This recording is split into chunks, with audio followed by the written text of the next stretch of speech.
in that event. Are you qualified to handle balance? Can you get qualified to handle balance?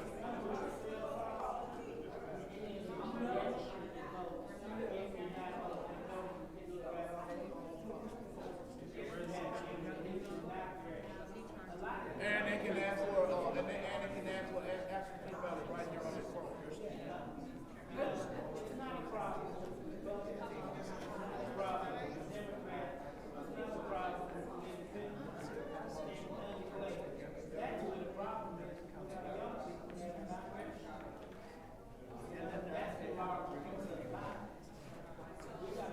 What about the 87% that ain't voting?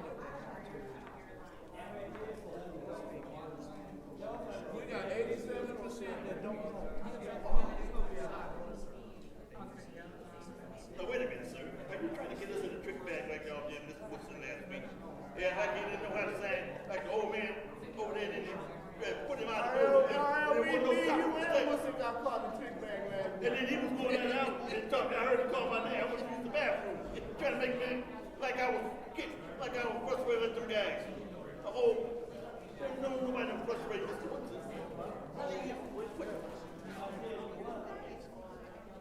What?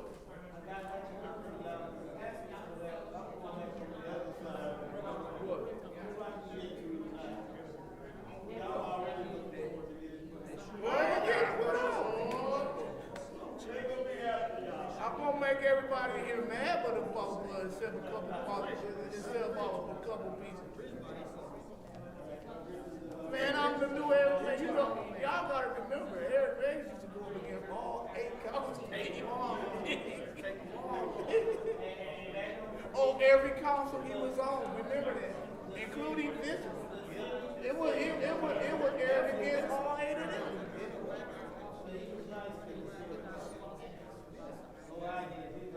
It was an up and down. It all depends on what issue. Some issues he was with her, some issues he was on.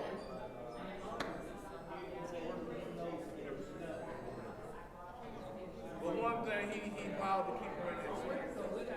And he vowed to when you gonna put a problem in that seat? Like 7 days. Once again, everybody that donated to the Eric Bay Moore project, I want to give y'all a shout out and thank you. And you know what, James? I got a good one. What about we put them all up with Eric Bay and RL on the same picture together?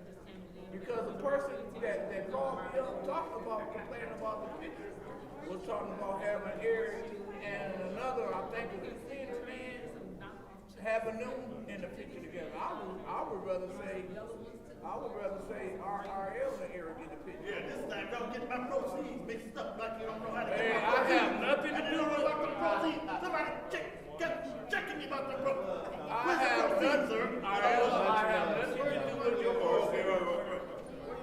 Oh my God, RL, who got your money, RL? Hey, Who got your money? she's like, No, she gonna be able to go back there. no, I don't know.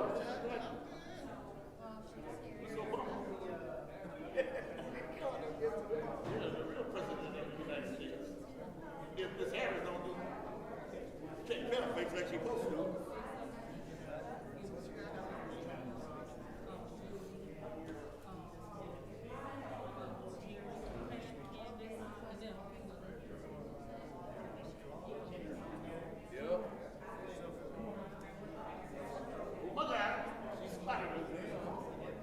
Well, y'all, I'm gonna turn this thing off and save my juice for my public speaking. Because I'm quite sure it ain't gonna get trapped in the clowns may take it down or whatever, but it's called a scary issue. So I gotta save my juice. It's gonna be a good one. Y'all tune in though. I got some things to say. I ain't gonna even take my whole 3 minutes, but I got some things to say. I got some things to address. As y'all seen earlier in the video, y'all have been hearing if y'all just watch the beginning of the video, all of them lies and stuff, I cleared a lot of lies. Real. Anyway, stay tuned. It's just the beginning. The politics season is just started. But I am in a political race, and I will be bringing up political views and a political agenda that should have been addressed. Some of these things should have been enacted right now.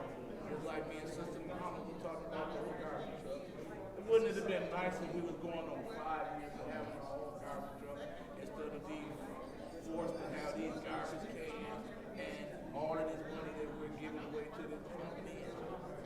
It's kind of funny how Pfeiffer brought it up and how they just died that down like I don't do. He brought up the fact that they was already giving them $9 million to me a year. Now we're going to give them now to $11 million a year that we're giving away on our garbage.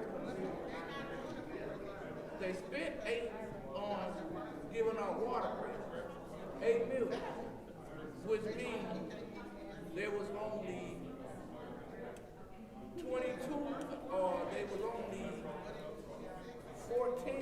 14 million short of stabilizing our water. They're giving away $11 million a year towards that trash company. They could have did that, put that 11 over there. Now you're only $3 million short of stabilizing our water. But according to some clowns, I don't know that about stuff. Man, I know, James, but the clowns in the building too. The clowns are in the building. That's between, me and the clown chaser.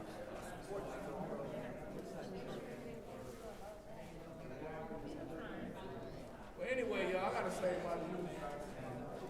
It's gonna be a heated war, but I'm ready for it. They already come up throwing slander, but I'm throwing facts. Political facts. Political facts.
in the same back. Oh my God, who killed back? The brown people, the Mexicans, the cartel, the Mexican cartel. I mean, he ain't my God, what? Hey, I'm gonna cut it off. Over and out. I ain't know where you're going. And everybody take my seat.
But they had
and she got it in the safe, and they ain't touch the cents, and they're gonna stay there until they up on the opera money, or this new lawyer come talk to this.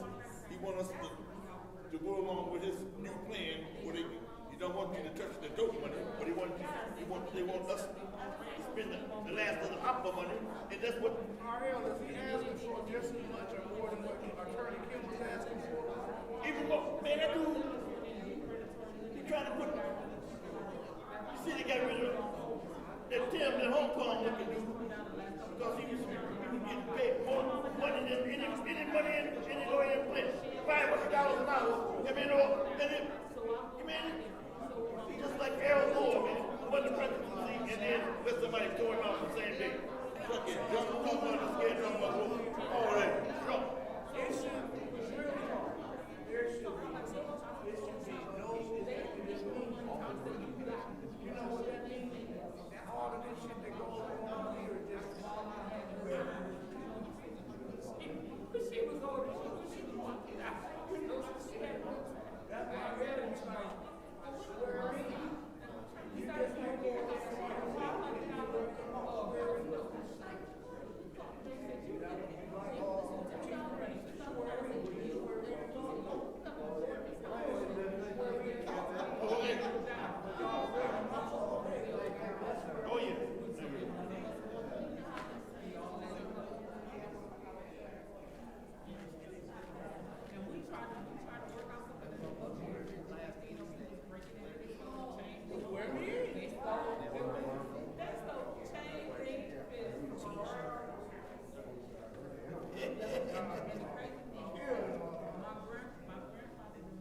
about to say, yeah, bring it to the court. I see what is I see what's the little paper? What's the little paper? The little reading paper. Well, no, see, when you have an agreement,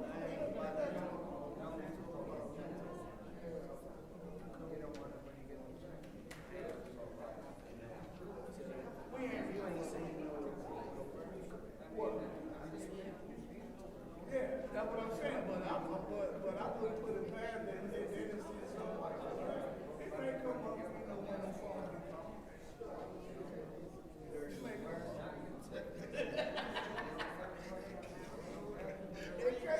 All you can do is take it on. They just gonna bring the shit back up. They're gonna bring it to you.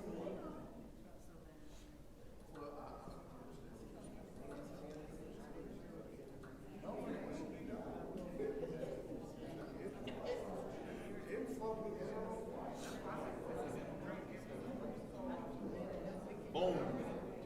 Fucking with boom. Tai Chi. What do you call it? Get a whoop them all. Put in that peanut butter stuff. Peanut butter stuff. Don't drop the soap. Oh, yeah. You try to do? Yeah. The big black guy like that, put him over there in jail. What's in there? The other day, no police. Mr. Lewis didn't have no police, the bodyguards. They came over here after you went downstairs. The country bunkers, two of them, two big white guys. I was like, now you know, one of y'all get out of here now, without saying a word. And you were going down. I was losing back. Y'all heard me say, you coming with me, bitch? I thought they had you by your neck. Trying to make you call mama or call daddy. Bitch. Come on. I don't want to hear that. Okay. You call him because that was too easy to call him back and have a conversation with you before you got country buckets across the street. And then they got some over on Flint. Flint Popo don't know what. He was mad because when the Popo in the building, the ex-court whips it out. And so you call over there and got them guys. See what they do stuff? You know, big old white man come in there with redneck. And they was wrong. See?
Don't believe in senior citizens.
Hey,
Where's Judy? Would all council members return to their seats so that we can continue the special affairs meeting? Would all council members return to their seats so that we can continue the special affairs meeting?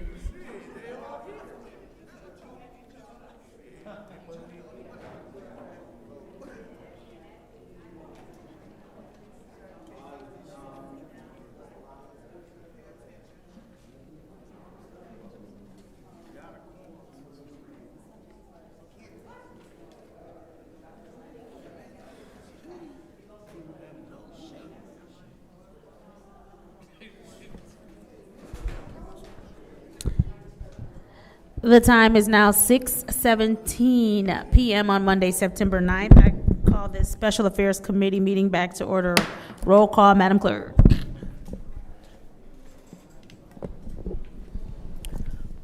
Mr. Al-Alamin is not in. Ms. Lewis? Present. Mr. Murphy? Ms. Priestley? Ms. Priestley? Present.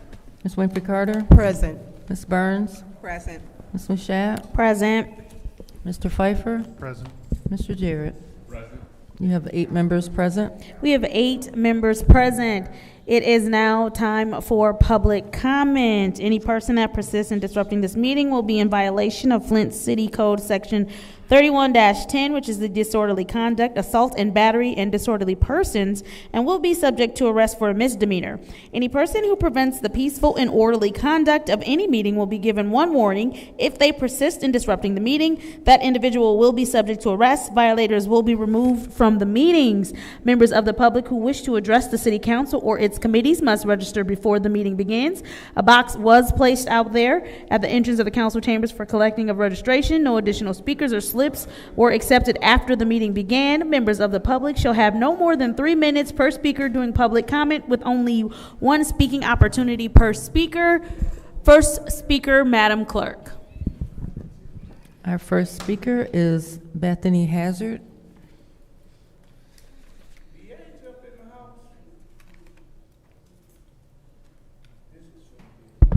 So before we begin, I would ask all audience members if you could please keep your volume at a level where if you're talking to the person next to you, only that person hears you. Thank you. I'm Bethany Hazard from the 8th Ward. Since I moved here, I noticed Flint is run like a kingdom, and the people are serfs. That's how I feel. It's like real for...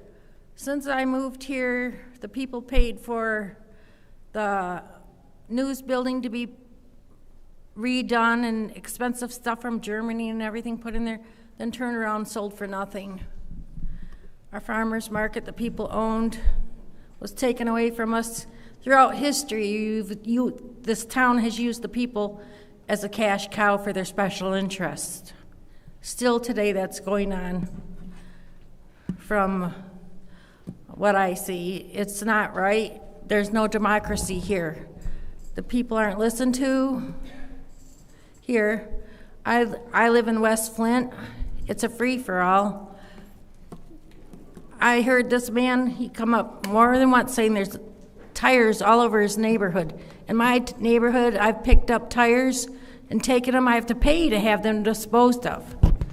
Guess what? It's planning that plans to put those used tire shops in your neighborhood. They should be the one picking up the stuff, not me. I got fiberglass stuck in my fingers. I had to take duct tape to pull it up, picking up tires. Why are at the store I complained about? You go down there to pick up all the trash, there's condoms, there's needles, there's crack pipes. The people that allow these stores to be in our neighborhoods should be picking up that stuff. I got 5 liquor stores in my neighborhood. Any city I know that cares about residents and children doesn't let the stuff that goes on that I see go on. I lived in another town. They shut down a gas station for selling cigarettes. Here you let everything go because you don't care about the kids. You don't care about the residents. And that's all I got to say. And I wish the people would stand up like we're pitchfork people and go after y'all. Thank you. Next public speaker, Madam Clerk. The next speaker is Yvonne Penton. I believe she's not in.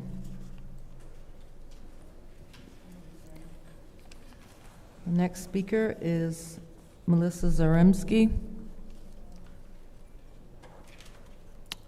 She's not in.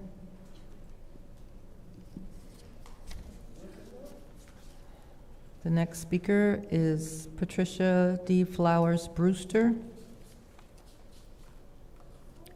Patricia D. Flowers Brewster. She's not in. Next speaker is Rich Jones. Let's get it on. Oh, yeah. Let's Get ready. Get it out. Good afternoon. How y'all doing today? I got a couple of quick statements to make. Liddell Lewis, you are very blessed that what Eric Mays said is still true to this day when he said them some dumb motherfucking amateurs that think they know everything. Mr. Jones, first and only warning about the language. I won't cuss no more. Well, anyway, because of that, you should have been on the November ballot coming up. But you're blessed. You're here, and that's good. And if any one of y'all donated towards our Eric Mays Memorial Fund, I want to thank y'all.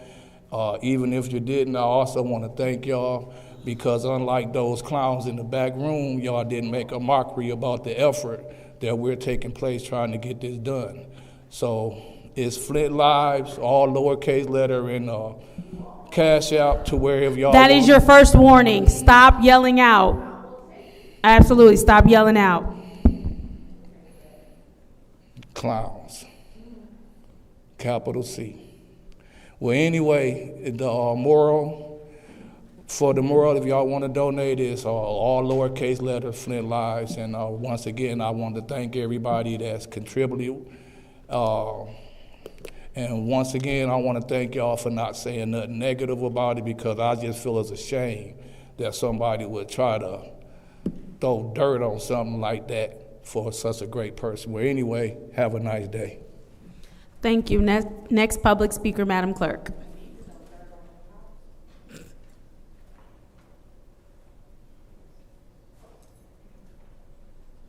The next speaker is Audrey Muhammad. RL.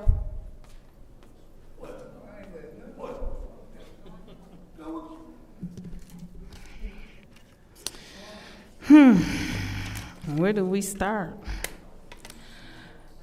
I'm sorry, please pause her time. One of my colleagues has a phone that's making noise. Could we please silence all phones up here? Thank you. Go ahead, Ms. Muhammad. I just would like to see us address more of the issues that are going on with the majority of the residents, not one, two, or a few. We have so many problems and so many issues that's here in the city. I'm just even looking at the thing with the tree removal. I think we was asking for that for about 3-4 years ago. Tree removal, funding. Roofs, we already know that. We done wore that one out, and we're not going to get fatigued with asking for monies to help us with the roofing and other things that has happened and occurred. Whether we say we could take that out of the fundings that's coming for water settlement or not, infrastructures and houses are deteriorating as we speak. Pipes, I've had pipes in my house to burst or to disintegrate since all of this stuff has happened since the water crisis, but thank God I have funds that could take care of it because I couldn't wait or beat a dead horse to get funding. That's not going to ever happen. It looks that way. But there's people who can't afford to pay for that, who can't afford to pay for the things, and that's the voice that I'm speaking to you for, is for those who can't afford to. Unfortunately, we still can't use the water unless you have a filtration system. We could definitely have used some of those funds to help provide whole house filtration systems in some of these houses to make sure that the people who can't afford to go buy a case of water or can't get to one of the centers where they're passing out water so that they can be able to be hydrated. We didn't even think about all the medical issues that came up from the water, and yet we're still waiting on a settlement. Sad. I hate going out of town when people say, oh, you from the city that got poisoned by the water. Haven't they fixed y'all water? Nope. People need to quit listening to the lies and the hyper because it ain't fixed. My water's still testing bad. I'll be removing the filters and I'll be posting the pictures of the filters. My friend in the back, I told him I would let them have it. If he's here, I can't remember if he's back there, but he can have a filter so they can test to see what's still coming out and into my house. But it's sad. But please address some of the issues. Address some of the money that's going, especially to the trash company, that sometimes don't get picked up correctly. You know, I go home and my trash bin is apart. The top is off and half in the street. I should have took a picture of it today. Or there's garbage still left in the garbage can and it's dumped out into my yard, so I have to go pick that back up. But those are kind of things, because we need our own garbage trucks here, and we need to get that water balance zeroed out. Thank you. Next public speaker, Madam Clerk. The next speaker is Doug Matthews.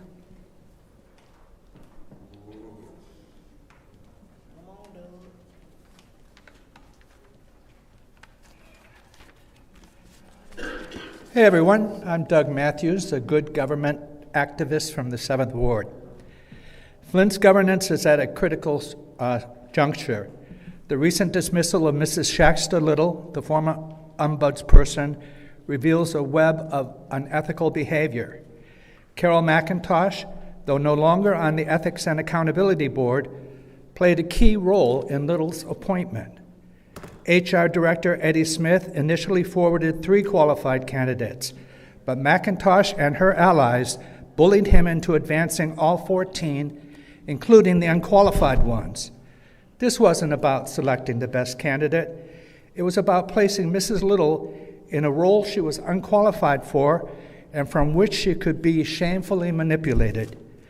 Little was set up to fail and publicly humiliated by the very people she trusted.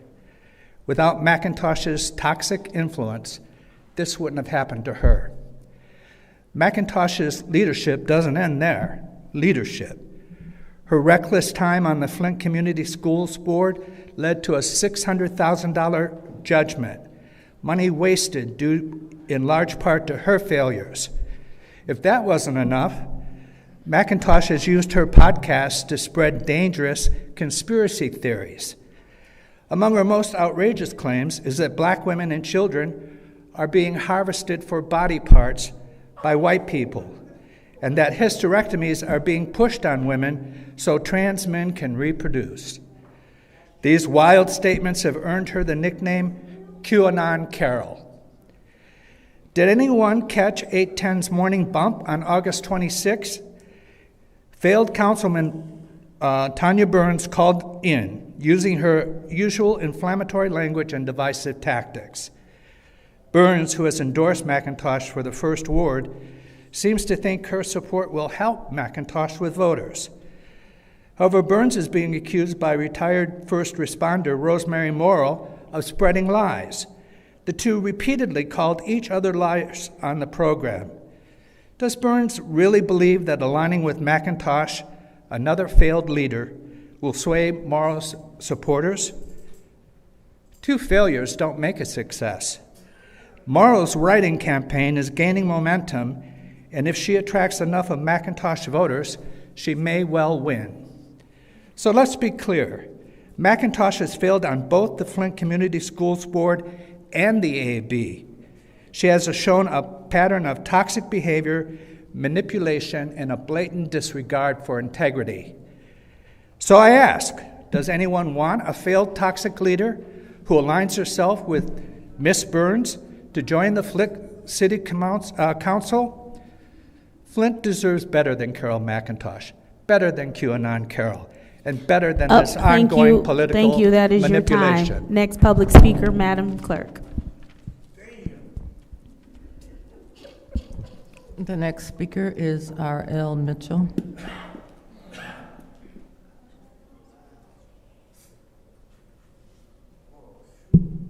Hello, I'm R.L. Mitchell. For the record, I was on my way inside the city hall today, and I ran into the little man downstairs, the mayor.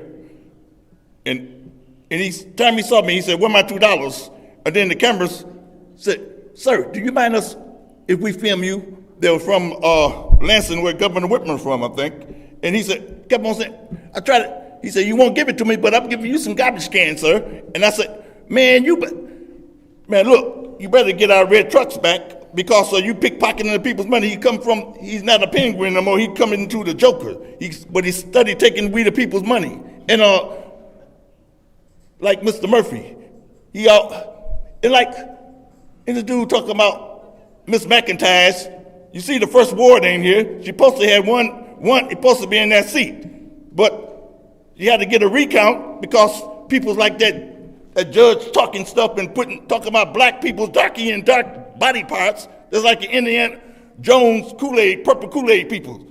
Think black people can't talk back to them people like Mr. Shack tell him, "Shut up. You was disrespecting the white man, the old white man. Talking about he old too, you be respecting your elders. Think you is. You kick Mays around, the oldest man in this room. He ain't the oldest man in it. And you don't want the old people, but you let this old judge talk that stuff about black leaders and stuff, and Murphy talk and all that in Hurley Hospital talk, and y'all letting this stuff slide. And another thing, went back in the back room talking about the lawyer. The main thing for the non-recount to the peoples, you ain't in court. That lawyer, he want to use we the people money to, like the stimulus money. I ain't got my stimulus money yet because you planning on the epidemic to take up, like you go, this is my older sister got my stimulus money, and now you go over there, they act like they scared because it's an epidemic, got all that, and talk about over $10,000 I heard, but ain't, tell the peoples like you trolling the peoples, it ain't trying to look like we puppets and whoever, and Mr. Shack just sit up there talking calling all I did say, and when that dude's finna talk, you up there talking about what? You ain't saying nothing. And the Detroit Lions won the game last night, and the Spartans run, and I got jumped on in the stove because I had a Spartan. The dude gave a Spartan. The dude said, "Here, man, you got the wrong shirt on," and somebody tried to run me over in the street. But kudos to the Spartans and who you think y'all is? Thank you. Next public speaker, Madam Clerk. And the last speaker is David Peachy. And he is not in. That is the last speaker. All right, thank you. So now it is time for a council response. Is there any council members who wish to address the public at this time? Keep in mind, council members may respond once to all public speakers. Only after all public speakers have spoken, an individual council member's response shall be limited to 2 minutes. Is there anyone who would like the floor? Madam Chair. Councilwoman in the 6th Ward, you have the floor. Thank you. And RL, yes, Detroit Lions did win fourth quarter, not fourth, it was overtime. Yeah. And they kept us on the seats, you know. So yes. So I'm supporting them Lions this year, and I'm glad you are too. That's we can't go back and forth, RL. I don't want them to get you. Okay. So I do want to speak to Doug, who takes his time to come down here because he is a dangerous conspirator. So let's be very clear. There were 2 people who were dropped from that lawsuit. Carol McIntosh was dropped along with Danielle Green. I need you to please be factual, sir. You do. Second of all, she wasn't even there when to vote on you. So this obsession that you seem to have with some of the black women on that ENA board, and she's not even on that board, is very troubling to me, very troubling. And you continue day after day to spread these lies. You do. Now, you say you are a good public servant or whatever, because it changes. It changes. But if you were really doing and trying to help this community, you would do something good and step to that podium to say something that would help. There's a lot of things that this community is facing, and your consistent false narrative that you're trying to spread, you need to cease with it. She was dropped from that lawsuit. 2 people were dropped. So you're spreading a lie. And it's very easy for you to go get the transcripts or apply at the court to see, so that you can step to that podium the next time and tell the truth. Now, because you didn't get the ombudsman and they didn't choose you, it was just apparent they didn't like you. So I'm gonna suggest maybe you can put it in again, because that job is open. Apply again if you want to, but the prior board did not vote for you. And how you come to this podium and make up stories about me, a black woman, saying I'm not even black, that I'm orange, I can see why they did not select you. That was job well done by them. Is there anyone else who wishes to address the public at this time? Is there anyone else who wishes to speak during council response? Yes. Councilman Murphy, you have the floor. To Davina, I would like to do a referral to the HR department to see where they at with the posting of the position for the ombudsman office position. And also, I wanted to, I think we got a number, I'm not sure what it is, that if residents got a problem with their water, they can contact through you when you respond, or you can, after I finish, give out the number where residents can contact that number if they got water issues going on in their house and they need to get their water tested. Because I used to work with Fatchett, and we went and tested people's homes. Me and Jerry Winfrey Carter.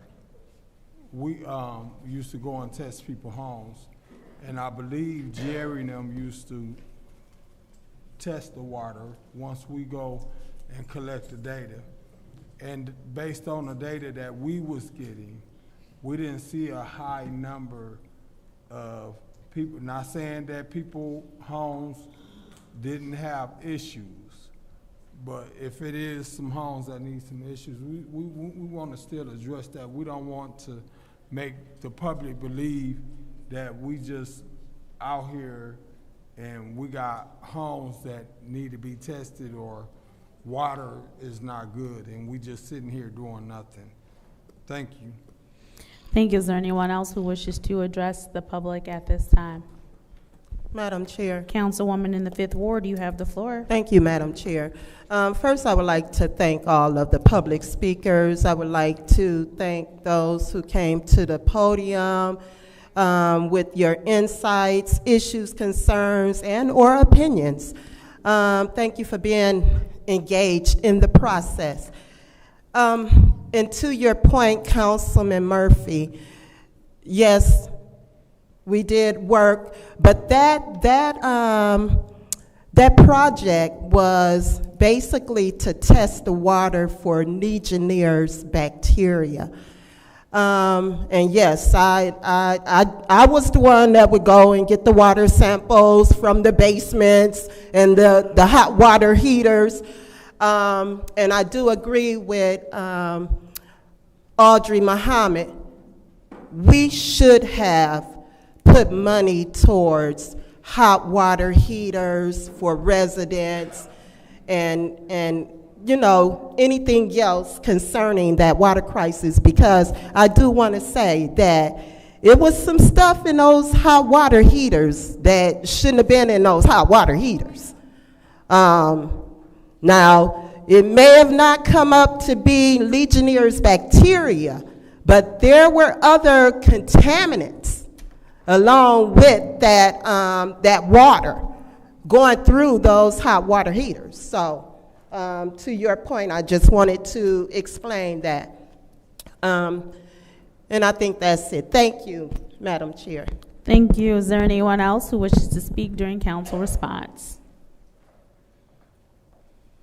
Seeing as how there is no one else who wishes to speak during council response, I will take my time. I do want to give an update on what is going on with both the money that was spent for both, money that was allocated for both the paint project and the roof project. Houses are being painted in the 7th Ward, as well as roofs are now being replaced in the 7th Ward. We will get some media out there at some point. We were supposed to do something today around the first roof that was being fixed. However, the person had a surprise birthday, and so we have to wait until they come back home. But roofs are being replaced now as we speak. The same with the, what's going on with the paint project. Painting is happening as well.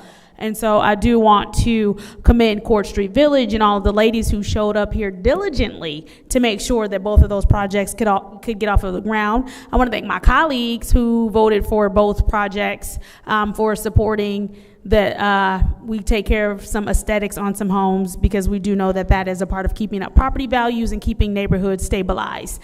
So again, thank you so much to Court Street Village and the work that they're doing. And roofs are being replaced as well as homes are being painted.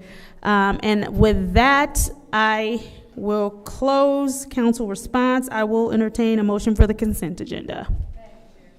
Councilwoman Priestley. I make a motion to approve the consent agenda. There is a motion to approve the consent agenda. Is there support? Support. It's been moved and properly supported by the councilman in the 3rd Ward, councilman in the 8th Ward.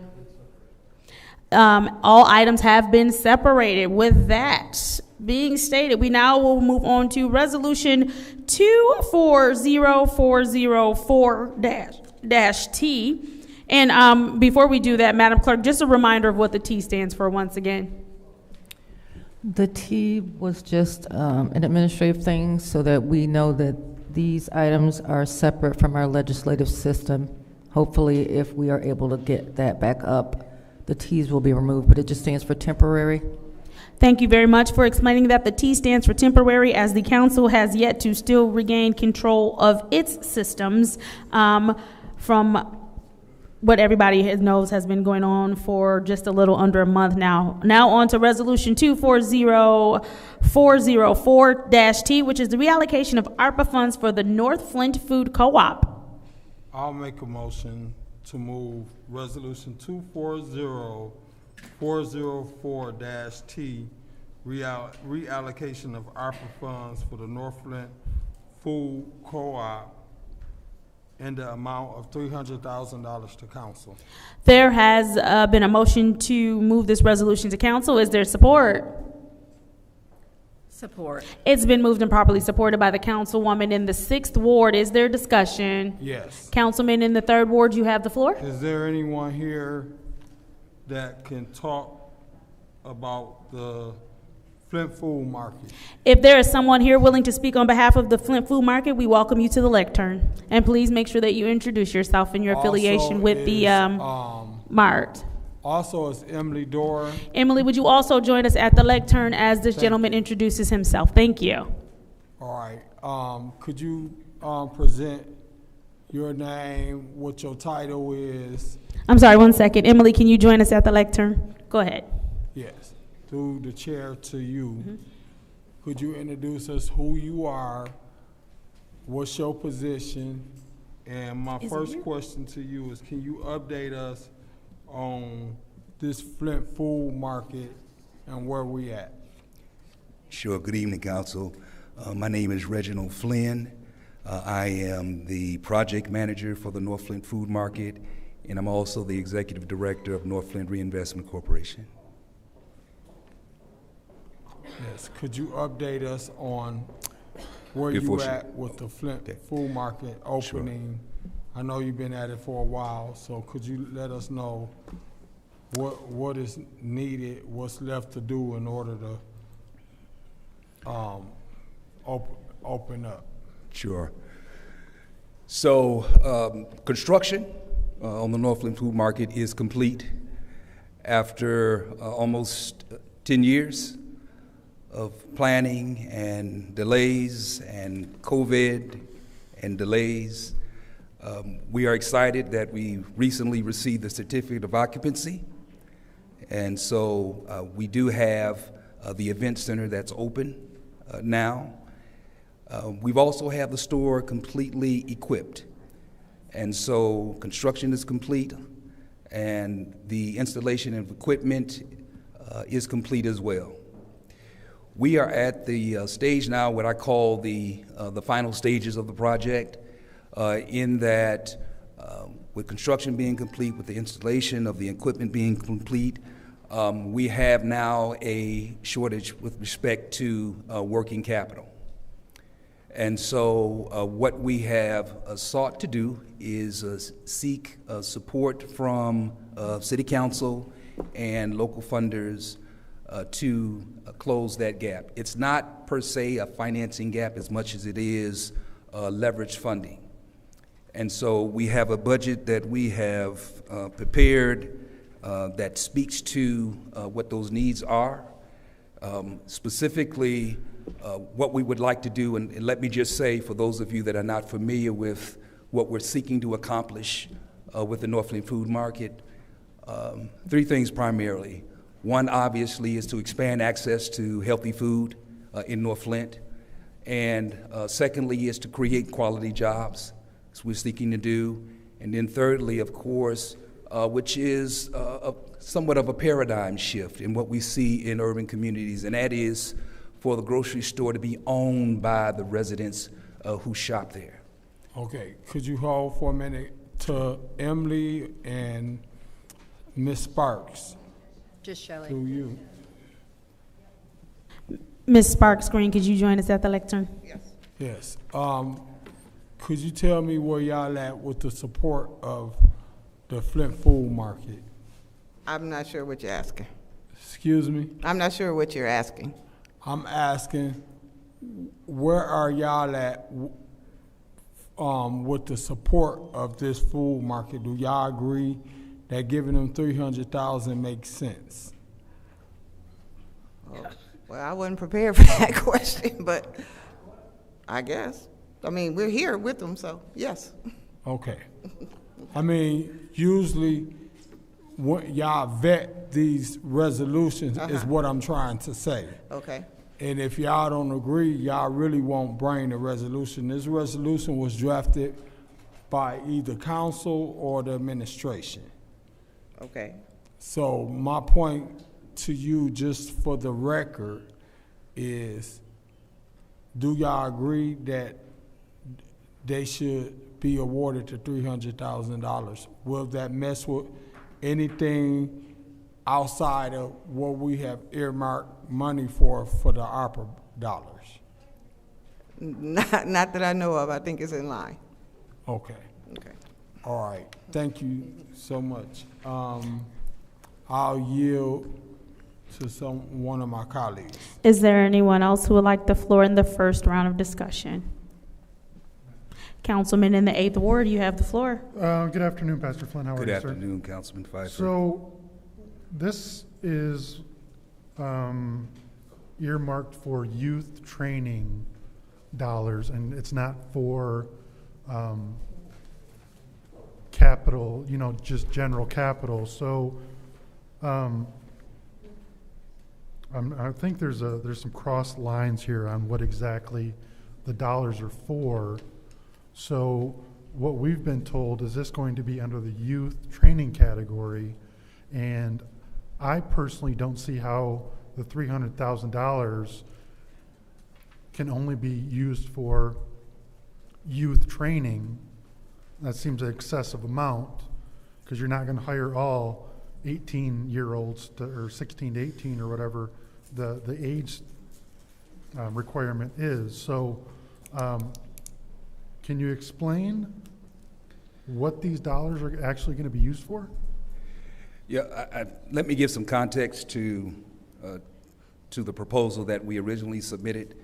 And the proposal that we originally submitted with the budget had a number of categories that were related to working capital needs, specifically also including workforce development, project management, pre-opening marketing, so on and so forth. But you do realize that this current resolution before us cannot be used for working capital? That's been communicated to me. Okay. So the budget that we have now does include what we call pre-opening staff development. Wages and benefits are included in that.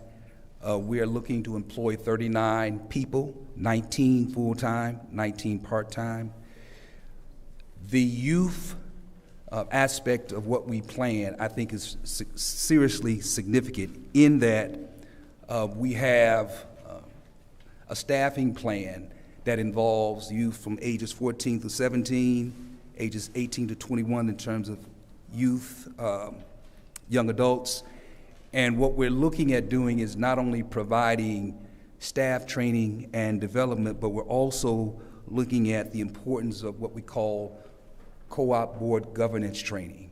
And what we're seeking to do there is bring our young people to the table and provide not only career development, working development training, but also providing the essential training needed to position themselves to govern the co-op. So when we talk about, let me finish that. Okay.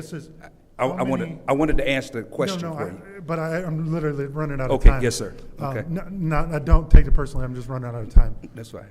How many youth are you going to employ from the city of Flint? What are their hourly rate, wages, so on and so forth?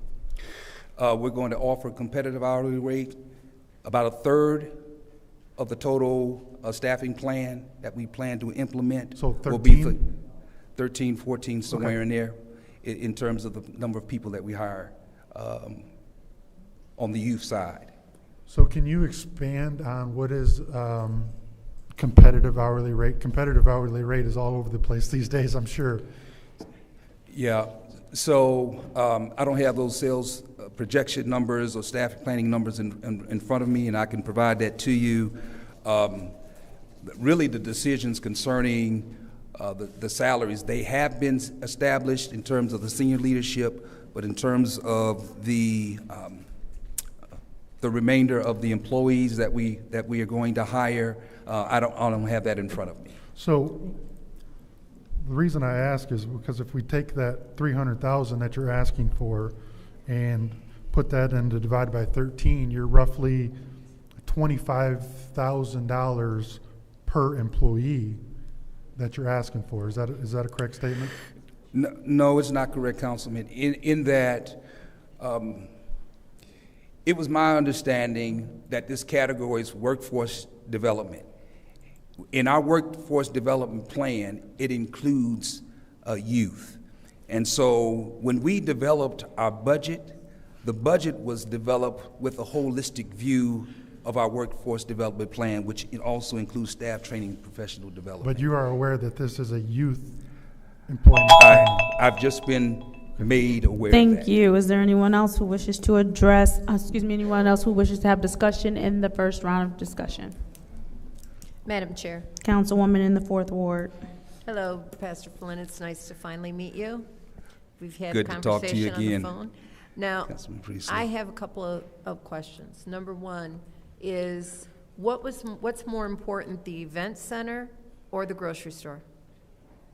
What's more important? To the north side. I would say that the entire operation is important. That's not for me. what my question was. My question was, which is more important, I'm answering the your grocery store question. or the I was foods? going to continue answering, so please be respectful of me, because I'm going to be respectful of you, Councilman Priestley. So, as I was saying, both operations are important. I would say that the grocery store operations is most important. But when you don't have the capital open, but you do have the capital to open under North Reinvestment, the event center, that's exactly what we did. Well, what I look at it is seeing that the event center finances should have been reallocated to the grocery store so that you could be open. Well, let me address that. Let me address that concern. No, I'm going on. Well, let me address. I'm going on. Okay. Okay. Can we pause the time, please? I have other points. All right, so I want to make sure, because in my opinion as the chair, this is the 3rd time that we've been a little impatient with the speaker. Dr. Flynn, I do want to make you aware that as you speak, and even though we have 2 rounds of discussion, but as you speak, it's kind of at the leisure of whoever has the floor at the time. And so there may be moments where they need to pause and move on to another line of questioning for you. And I would ask all of my colleagues to pause and move on respectfully and professionally. Please start the time. So, going back to my thought, to me, I would have put all of my funds into the grocery store rather than the event center and built the event center as the funds became available. We all know that your application did not go through the process because it was blank for whatever reason. It didn't show up, it showed up as unavailable or whatever word it was, that it was a blank area. How much money were you given for this project from let's say from the state and from the Mott Foundation? And I know that the city already gave you $250,000. How much money have you raised? So, total project costs at this point in terms of hard cost construction and FF&E is at $6.2 million. We had construction cost overruns. We had our FF&E budget more than double. Total project costs, hard costs, soft costs, about $7.5 million. Let me be clear, if I may, on the cash flow of funds. In 21, it's called a new market tax credit deal. North Flint Reinvestment was the recipient of new market tax credits by Michigan Community Capital. Michigan Community Capital identified an investor, U.S. Bank, that invested in our project. So when we closed, the grant dollars that we received from the funders went directly into the new market tax credit deal. And so now that new market tax credit deal is a 7-year compliance period loan. So to answer your question, $7.5 million in total costs. The funding that we received as an organization went directly into our account, and the very next day went back out to the New Market Tax Credit investor, which is Michigan Community Capital. And they can verify that information for you. So I'm looking up different costs of how to build a, how many square foot is the grocery store? I'm sorry, I couldn't hear your question. How many square foot is the grocery store? A little over 21,000 square feet. 21,000? Yes. That's a large, how much, is that the store, or does that include the amount for the event center? It includes the event center. Well, I just want the grocery store. I'm not talking about the event center right now. How many square foot is the grocery store itself? About 17,500 square feet. Thank you. My time has expired. Thank you. Is there anyone else who wishes to have the floor in the first round of discussion? Madam Chair. Councilwoman Burns, you have the floor. Thank you. Hi, Dr. Flynn, Hi. Pastor Flynn. I'm You're comfortable I'm with. retired, Pastor. Okay, so you're still Dr. Flynn. Yes, ma'am. Okay, so this community has been kind, because the store has taken so long to get open, and they have had some serious concerns, as did I. I know this was really one of Councilman Mays' projects that he wanted to get this store open. And we talked about it numerous times, because it is a food desert. Access, new things just are not built on the north side.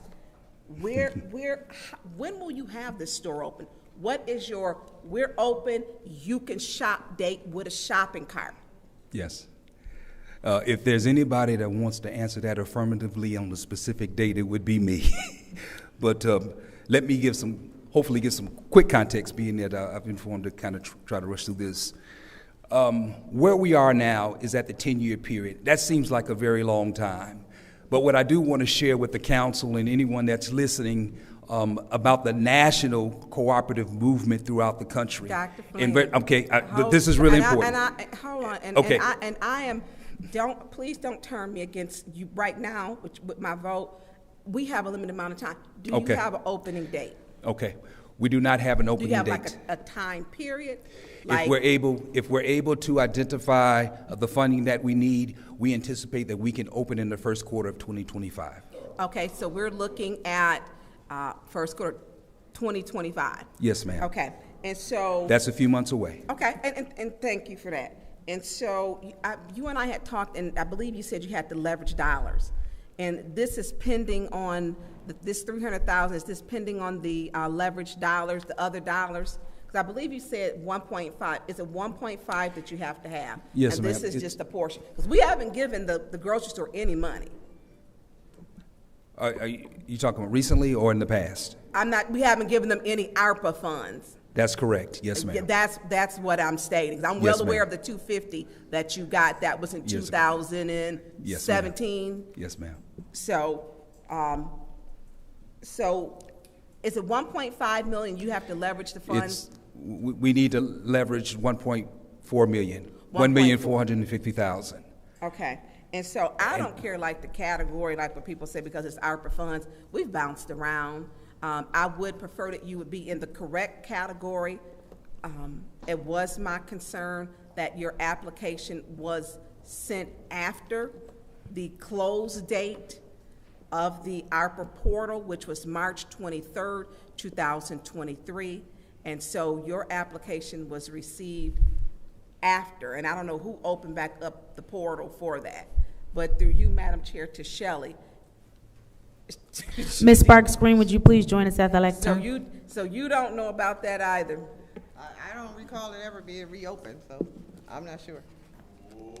Okay, because there are, and I'm not taking from your project, but I know that there are many people who did not get ARPA and did not. So how did we get this open to have this back on here? Because this is a different.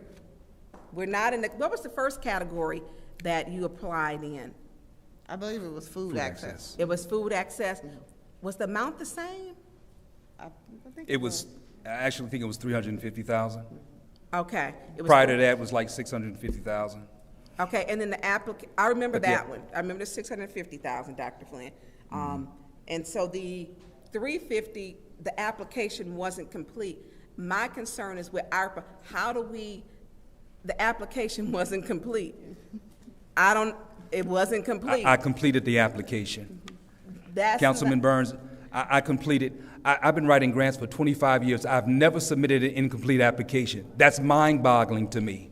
Absolutely mind-boggling to hear that a portion of the application was completed, but nothing else was provided. And then when I talked to Councilwoman Priestley, I provided that full application to her within 30 minutes. Okay. You can't pull together Chair, an application of that magnitude within 30 minutes. Through you, Madam Chair, to Councilwoman Priestley, because she's the finance chair. Councilwoman Priestley.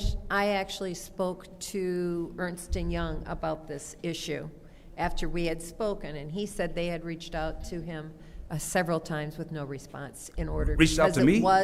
Because it was incomplete, and they were trying to make sure that all applications that came through the portal were complete. All right, thank you. We'll have to do this on the second round of discussion. Is there anyone else who wishes to speak during the first round of discussion? Madam Chair. Did you want it? Councilwoman Winfrey Carter first. No, go ahead, go ahead. Okay. Councilman in the ninth ward, go ahead. Good evening, sir. Good evening, sir. I just want to make sure I'm understanding some of the terms that are being used. You stated you're about 1.45 million away, and I heard a term, I believe at that time, leveraged funds. Is that correct, though? Yes, sir. That's okay, correct. so what does that mean when you say leveraged funds? Sometimes it's used interchangeably with matching funds. Sometimes it's even infused with gap financing. But essentially what it is an entity will make a commitment on a larger number and taking responsibility that if another entity decides that they will make the commitment, it becomes leverage in that the commitments that were made will cover the full amount of what the required financial capital is needed. So we've already been through the gap financing kind of process with funders multiple times. Now we're at the very end, and I'm coming back and saying, well, this is where we have a shortage. And they're saying, well, in order for us to move forward, we need some other partners to leverage the dollars that we're going to commit to finishing the project. Okay, so to be clear, or so that I'm clear, is that to say that you have to come up with 1.45 million and then you'll get some more funds to fill the entire gap? No. Okay, so the entire gap is 1.45 million. That's correct. Okay, how much do you have to come up with before they will give you whatever that difference is to meet the 1.45?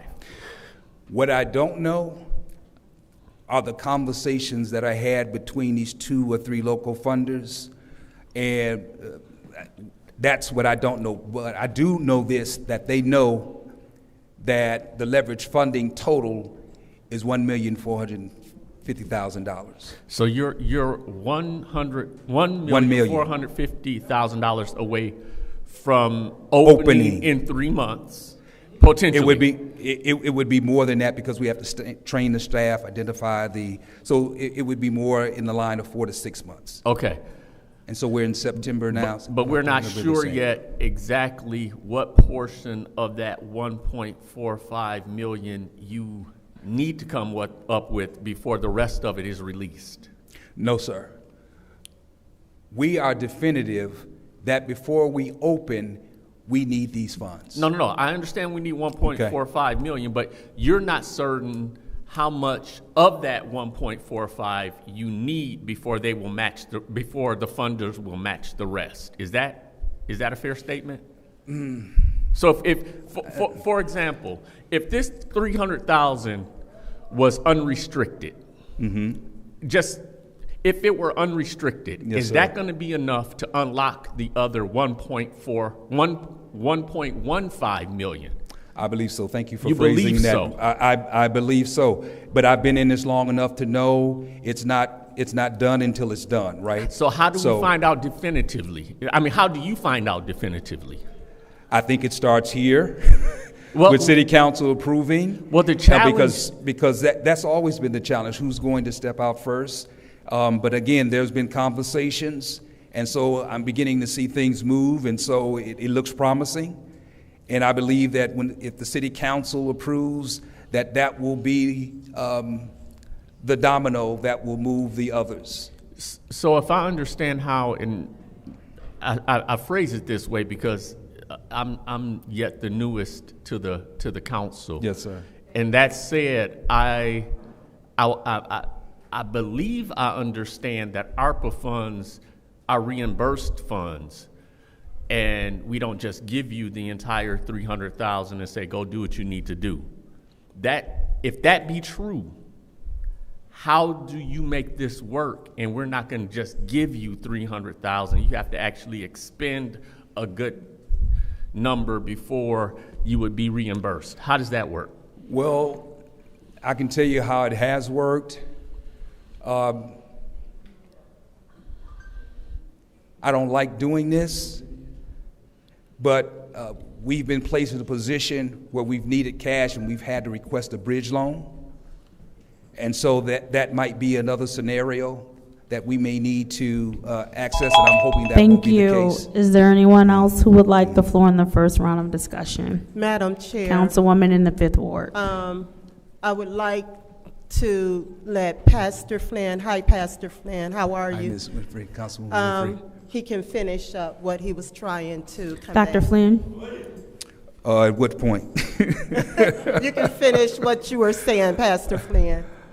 I think I was clear about the, and I don't want to continue to emphasize this, but I just think it's really important to understand that I did not submit an incomplete application, and as I watch how that conversation has evolved over time, it's become extremely annoying because I am a professional grant writer, and I have been trained to make copies, hard copies of your application before you submit it electronically, because in my experiences that's happened before, and I'm so glad that I did it, as is my custom.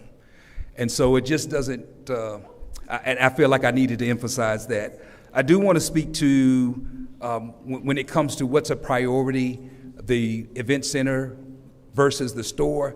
The store is obviously the priority, but when you are a small nonprofit developer in the city of Flint and you're not generating income and revenue, but you're actually paying out, and I think it's important for you all to know what our capital stack is like, and even the debt that we've taken on and that we continue to pay. So while the store is closed, right, we're losing money, and North Flint Reinvestment is the guarantor on the New Market Tax Credit loan.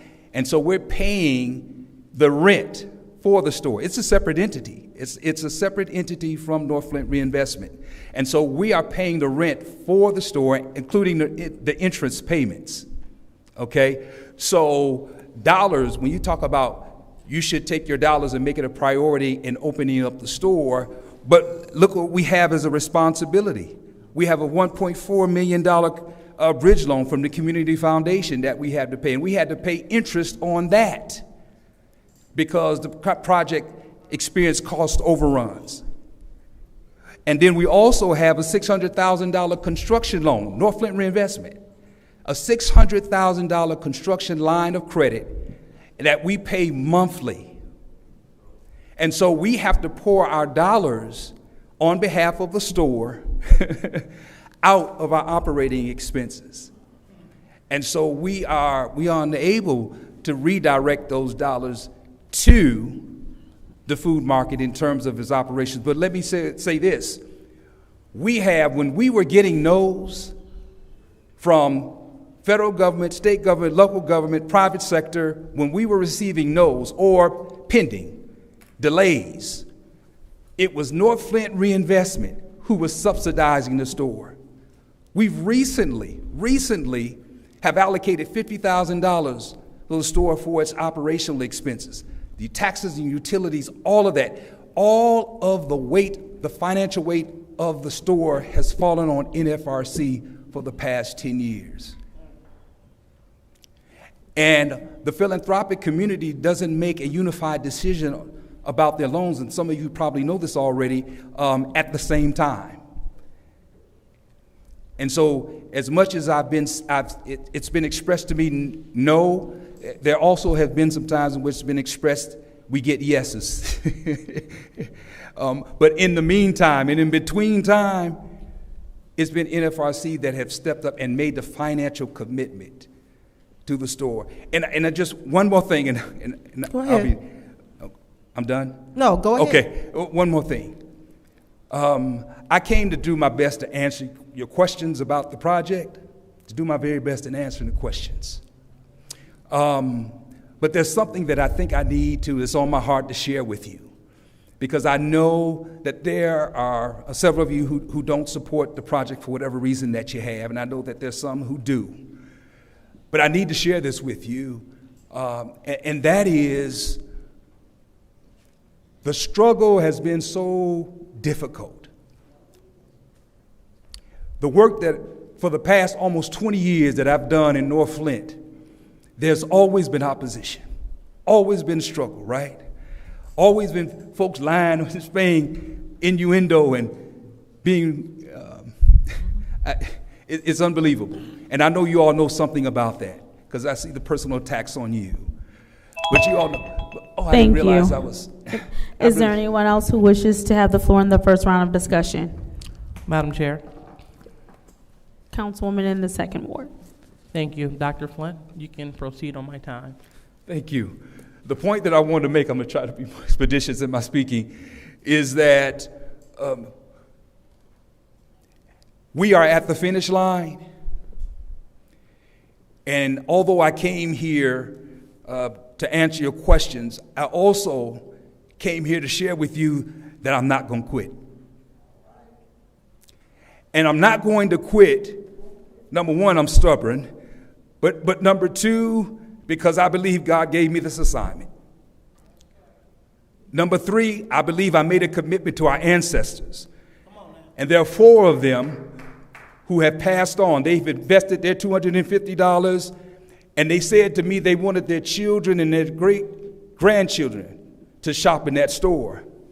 And I get a little emotional because I love them, and they believed in my leadership, and I'm not going to disappoint them. The other factor are the residents, the member owners, the close to 1,000 people. So when people say they don't support this store, Dr. Flynn, that's not true. We're going to open the doors. We're going to open these doors. I don't care how long, much more it takes. We're going to open the doors. The Detroit People's Co-op just opened up. And the executive director's name is Malik Yakini.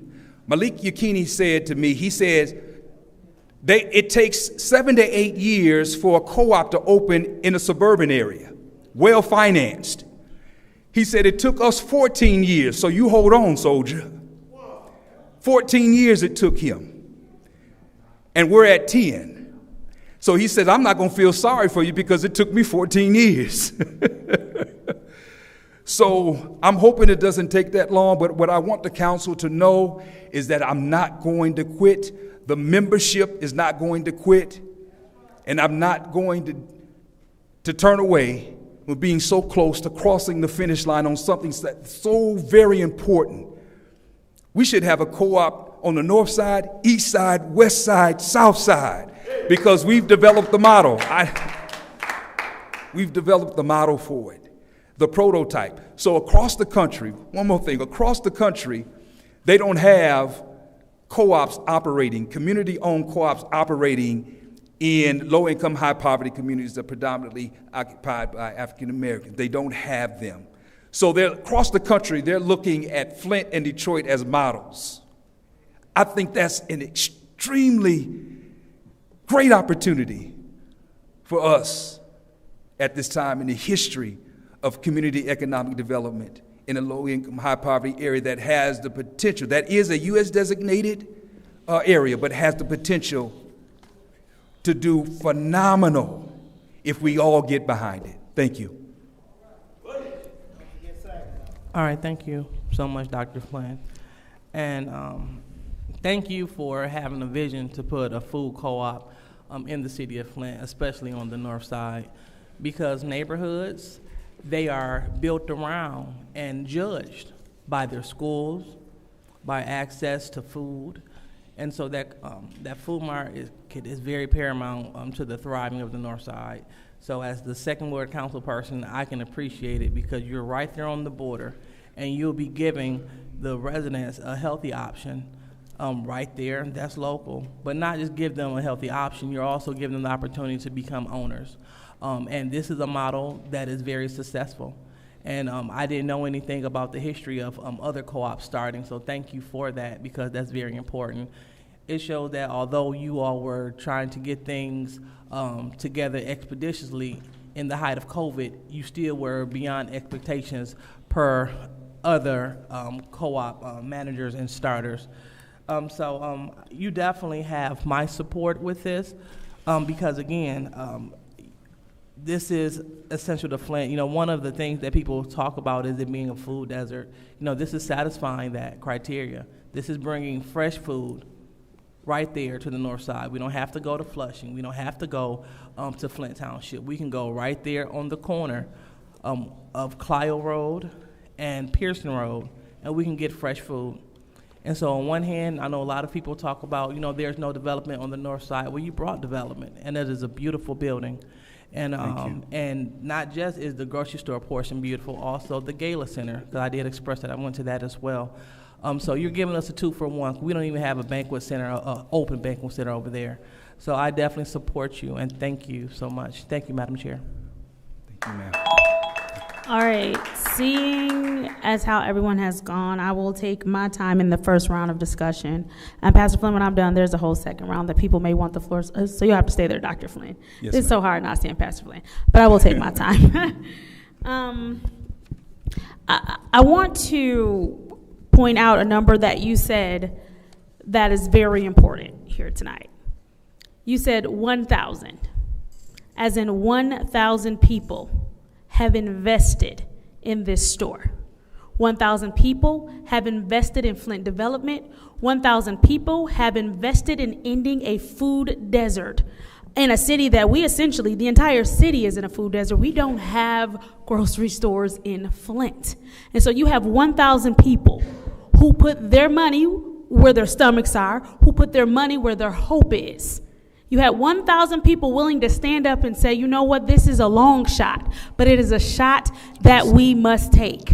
And one of the things that we have to consider tonight is that a potential no here is a no to 1,000 people who decided to get up and do something to better their community. So I want us to be clear on what that no means. We might look at you and say no, but there are 1,000 people behind you. Like you said, 4 of them have gone on.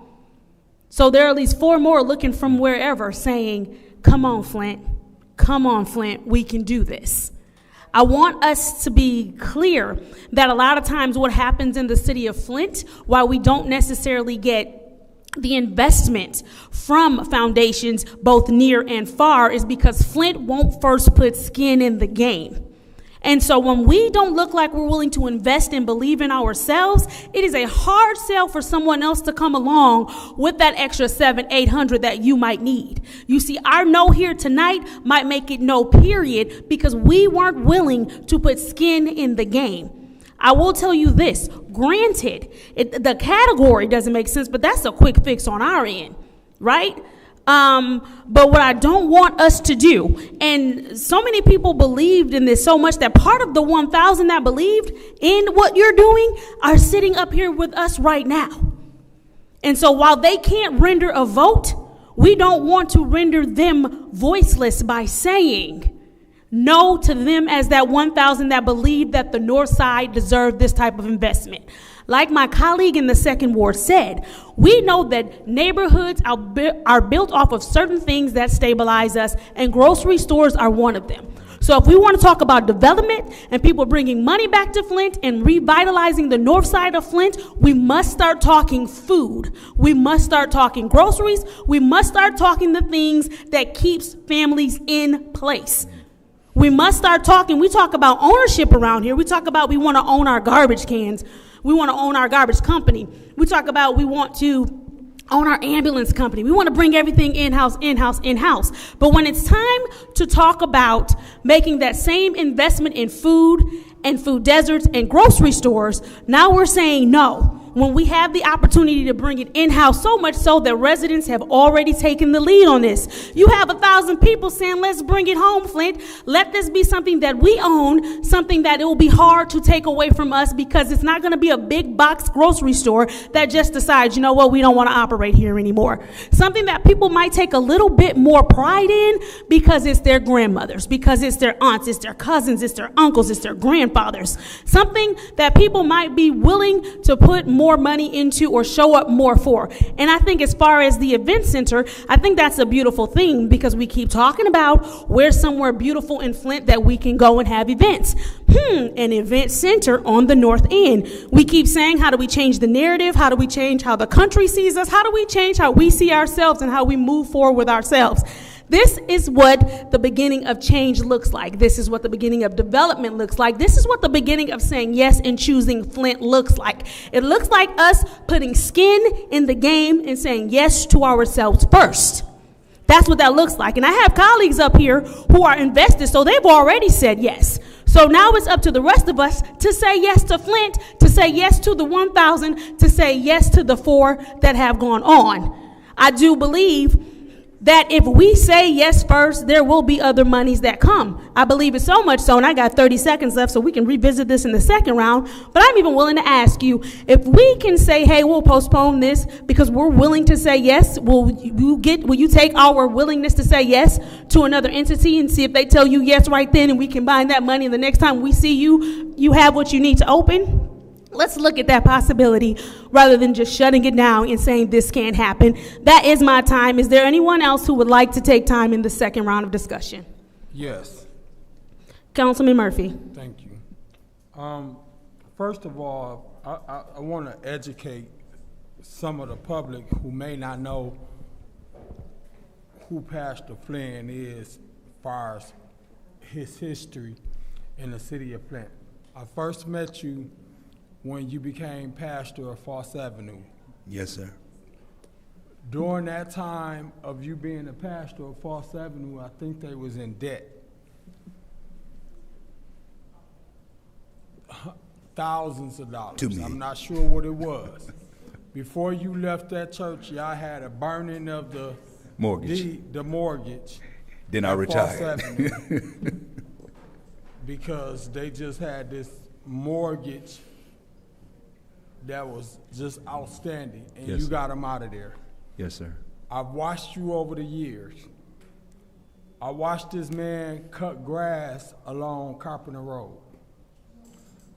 I remember when we got a pavilion at Dewey Park, you was getting a pavilion put up in a vacant lot. Yeah.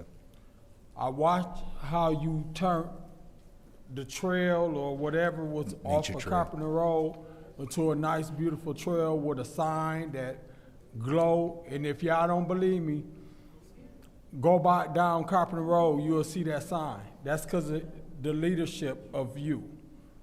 So I've watched you. I watched you turn Eagleness into a daycare on Selby Street. I watched you move and take an abandoned school. I think it was, I forgot the name of the school, Urban League, Selby, Urban League, there was a couple of things. I watched you turn that into an elementary middle school. So I've been watching you for years. I've watched you with that big old round cowboy hat on, cutting grass on Pearson Road. I will drive by, you wouldn't see me, but I will see you on the lawnmower cutting grass all the way from DuPont Street, I think Fleming Road to Clio Road, because people who walk by to do trash. See, it's one thing to be a pastor, but it's another thing for you to do great work where you could go by and touch and feel your work even when you ain't there.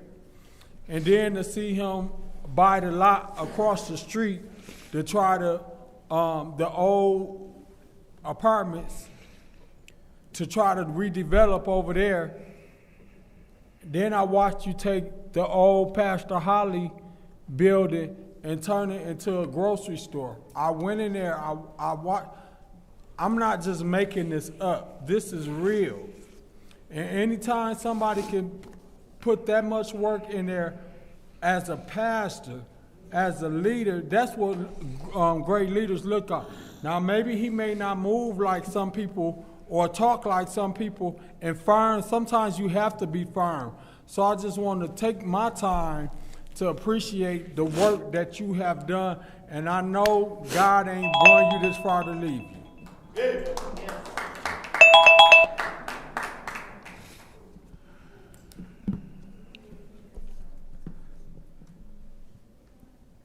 Thank you. Is there anyone else who wishes to speak in the second round of discussion? Madam Chair. Councilwoman in the 4th Ward. You know, I have nothing against a grocery store in the North End. I have nothing against it. It's the amount of money that the stores cost to date, and why isn't it open? And we keep hearing we want $300,000, we want $300,000, we want $300,000. First, the last time it came before us, or it was during public speaking, we never had a resolution. It was, we need $300,000 for a deep cleaning of the store. I find that I have a lot of disquiet about the money. And I think it's very concerning that the event center is opened when the goal should be 100% to open the grocery store. The event center, you needed tiles, you needed flooring, you needed supports. Why not put that money towards the grocery store to get that open? I have suggested to several of my colleagues a loan to buy the stock, the groceries that you could pay back to provide that working capital. That has not gone anywhere. That was just a discussion. I grew up on the North End. Yes, it was a different time back then. We do have 2 grocery stores in the 4th Ward,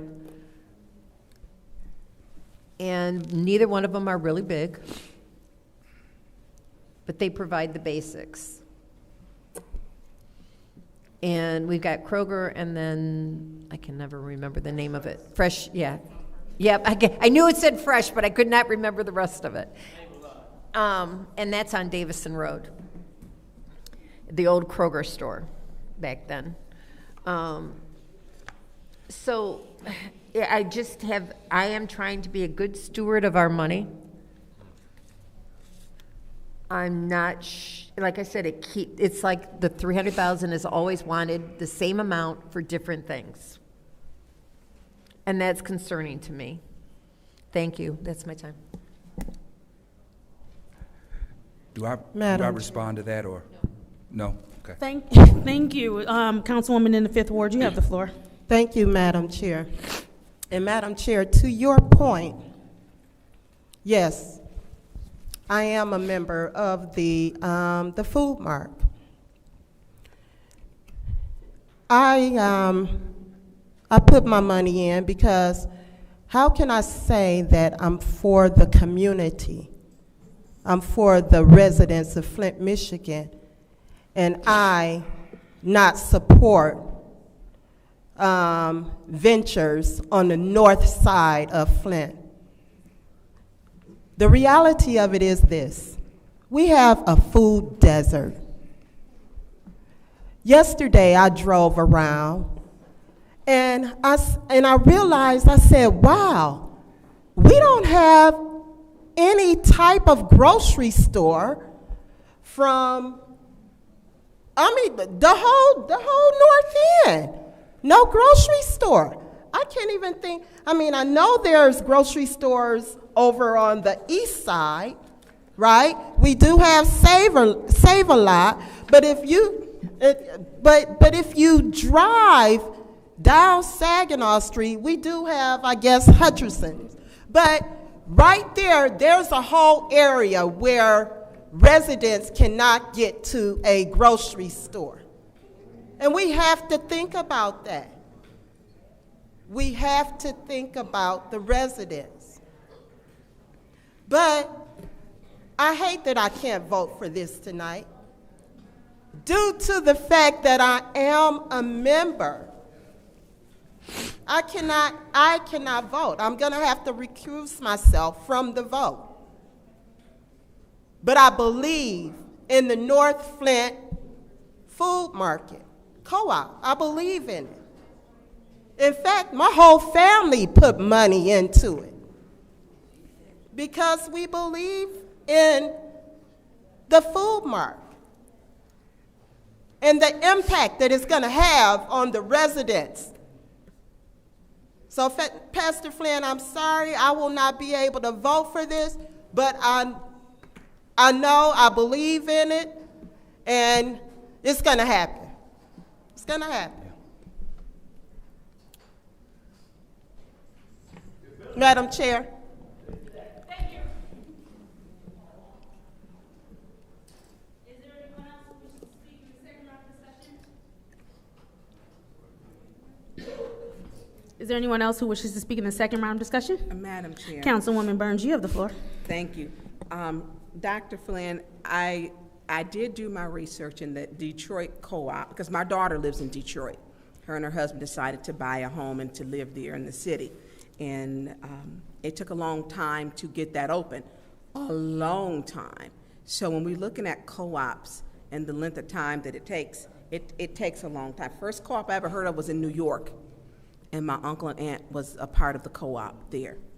And this is something, as I look over in that first ward council seat, as it's empty today, if Councilman Mays was sitting there, he would be supporting this. This was something he supported. He did not bite his tongue about it. He did not.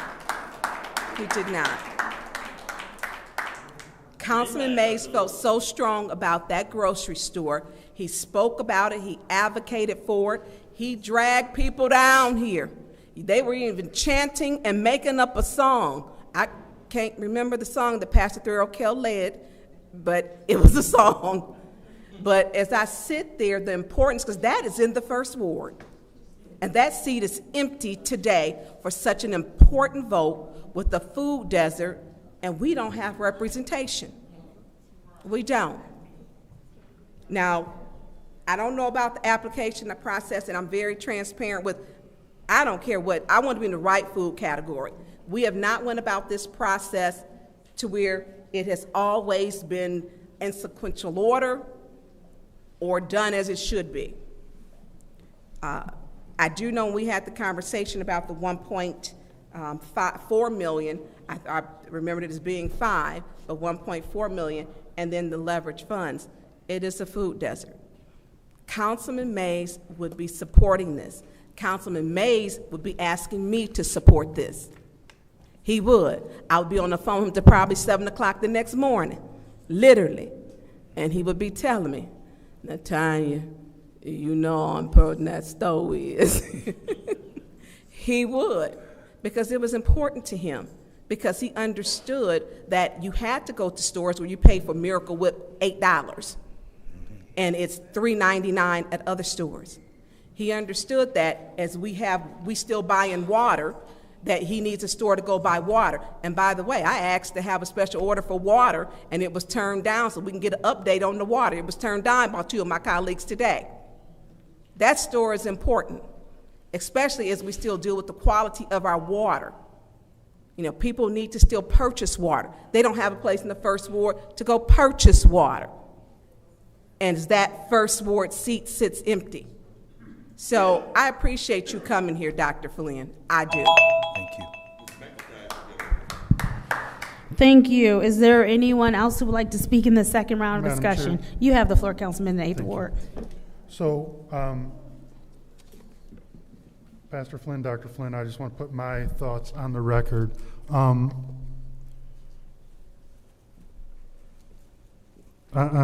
honestly teetering, and I'm teetering, I'm leaning more to voting no, and let me tell you why.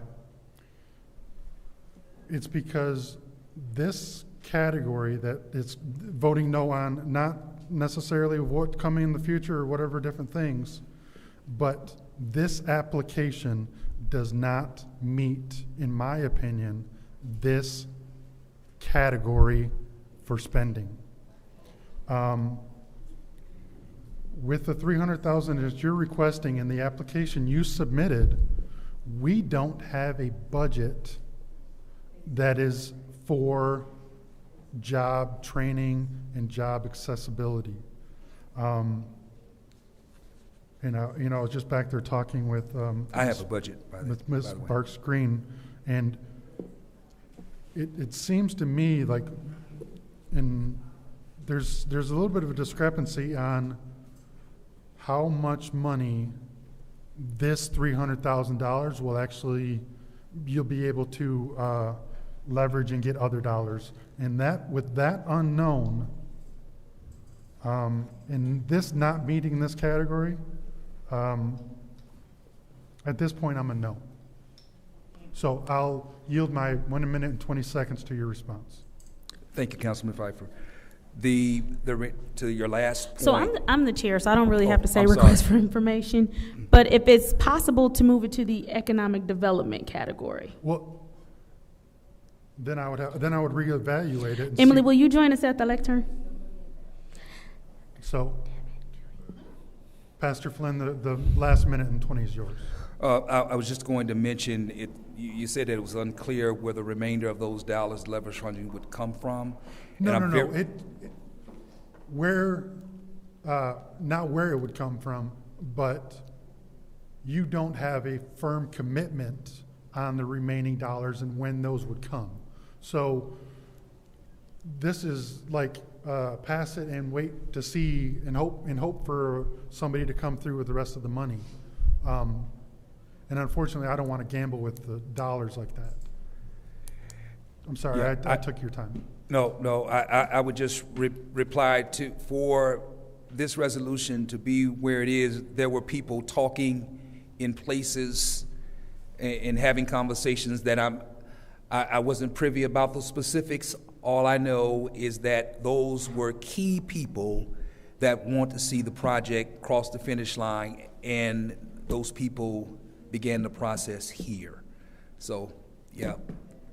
So if those key people are willing to do this, I think the $300,000 would come from them no matter what.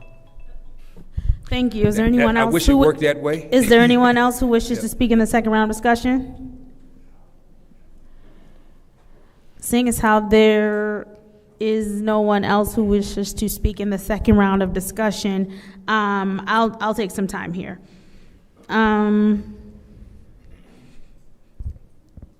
I know that, and Emily, if you could join me at the lectern really quickly, because I just want to know if this actually works.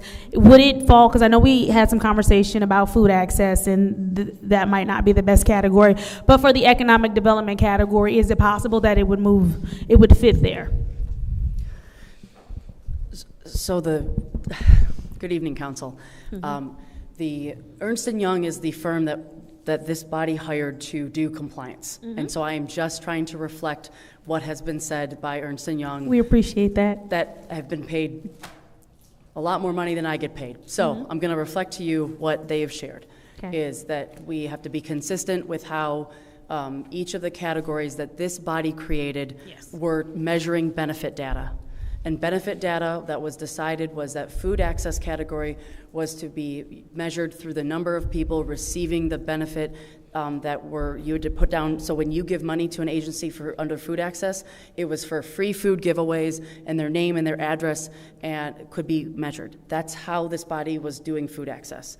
Similarly, youth job training was to be that here's the youth and their name, their address. Thank you, Emily. So anyway. let me tell you something. I appreciate it because I know I'm bugging you right now with trying to figure this out. So, Pastor Flynn, Dr. Flynn, Habit, we are looking at two things as a body here, right? One, the category, and then two, just seeing if someone else, because right now it's throwing $350,000 into the wind, right? But if we could give you a yes contingent upon you show us someone else that's going to come in for that other 700 and something, it's 1.1. Yes, the total is 1.4. It's 1.4. So if we tell you that we could give you a preliminary yes if you show us where the other 350 something. Oh, I mean, we're going to do the 350. Preliminary, yes. Go ahead. Because there was originally 350. We keep taking their money that they requested. We keep lowering the amount. We'll be fine. Hold on. And so if we left this here with a preliminary yes contingent upon you show us that other people are going to actually come in for the rest of the amount owed, do you think that you could get us something stating that you will get the rest of the amount of the money owed because council is giving you a preliminary yes? I would make that request. Yes, ma'am. Okay, so what I would like to do is make a motion. I'm going to do it. I'm the chair. I don't know. I want to make a motion to leave it here in special affairs to give them the opportunity to show that with a preliminary yes from council, contingent upon them showing that there's other people that will give them the money. Request for information. Go ahead. Yeah. We don't give preliminary I yeses. know. I don't know what that means. Don't say preliminary, just say contingent. So we'll keep it. I want to make a motion to keep it in special affairs. I just want to make a motion. I'll talk to them to keep it in special affairs, and it's been seconded by my council member in the 8th Ward. Roll call, Madam Clerk.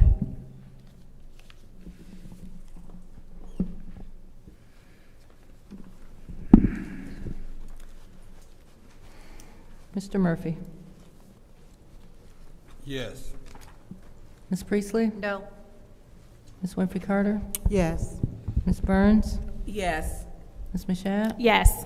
Mr. Pfeiffer? Yes. Mr. Jarrett? Yes. Mr. Alameda is absent. Ms. Lewis? Yes. The vote is 7 yes, 1 no. The vote is 7 yes, 1 no. This stays in special affairs. Moving on to resolution. Thank you, Dr. Flynn. If you could just have a seat, please. May I ask one question? Or that's it? Yep. Thank you. Moving on to resolution 240402-T, which is the reallocation of ARPA funds, first responder mental health reimbursement program. What is the pleasure of the body? Madam Chair, Councilwoman in the 2nd Ward. I would like to move this to council. There has been a motion to move this to council. Is there a second?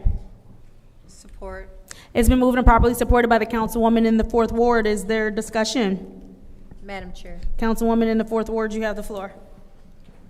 So I've been thinking a lot about this resolution recently, and there really isn't a spot except for revenue replacement for this to come out of. We have the mental health category that was fully exhausted. Basically, it's either exhausted, or there are so many community grants out there that it will be exhausted without this category. Request for information. What's your, go ahead, Madam Chair, Councilwoman Lewis. I'm sorry. What is your request? Through you to the speaker, who established the limits for the categories? The limits as in the dollar amount total The overall? dollar amounts. As you just said, we The council exceeded. voted on that. Okay. That was the 2020, the plan that I gave you when you first came on council and asked for it. Request again. What is your request? Through you to the speaker, would it be within our limits or limitations, purview, to exceed a given limit that we established?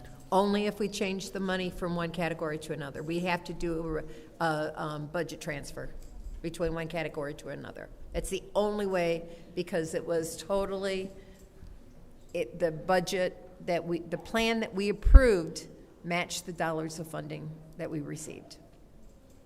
You can't spend more than what you received. So you'd have to do a budget amendment, basically, to the thing. And we still haven't completed all the grants that have been applied for. And we must hurry that up. So this, unless this comes out of the revenue, the lost revenue for the city, I don't see where this can come out of mental health. And I think that, as I mentioned on Wednesday, mental health is a major issue. Mental health services can be expensive because not all insurances cover, and none of them cover it in full,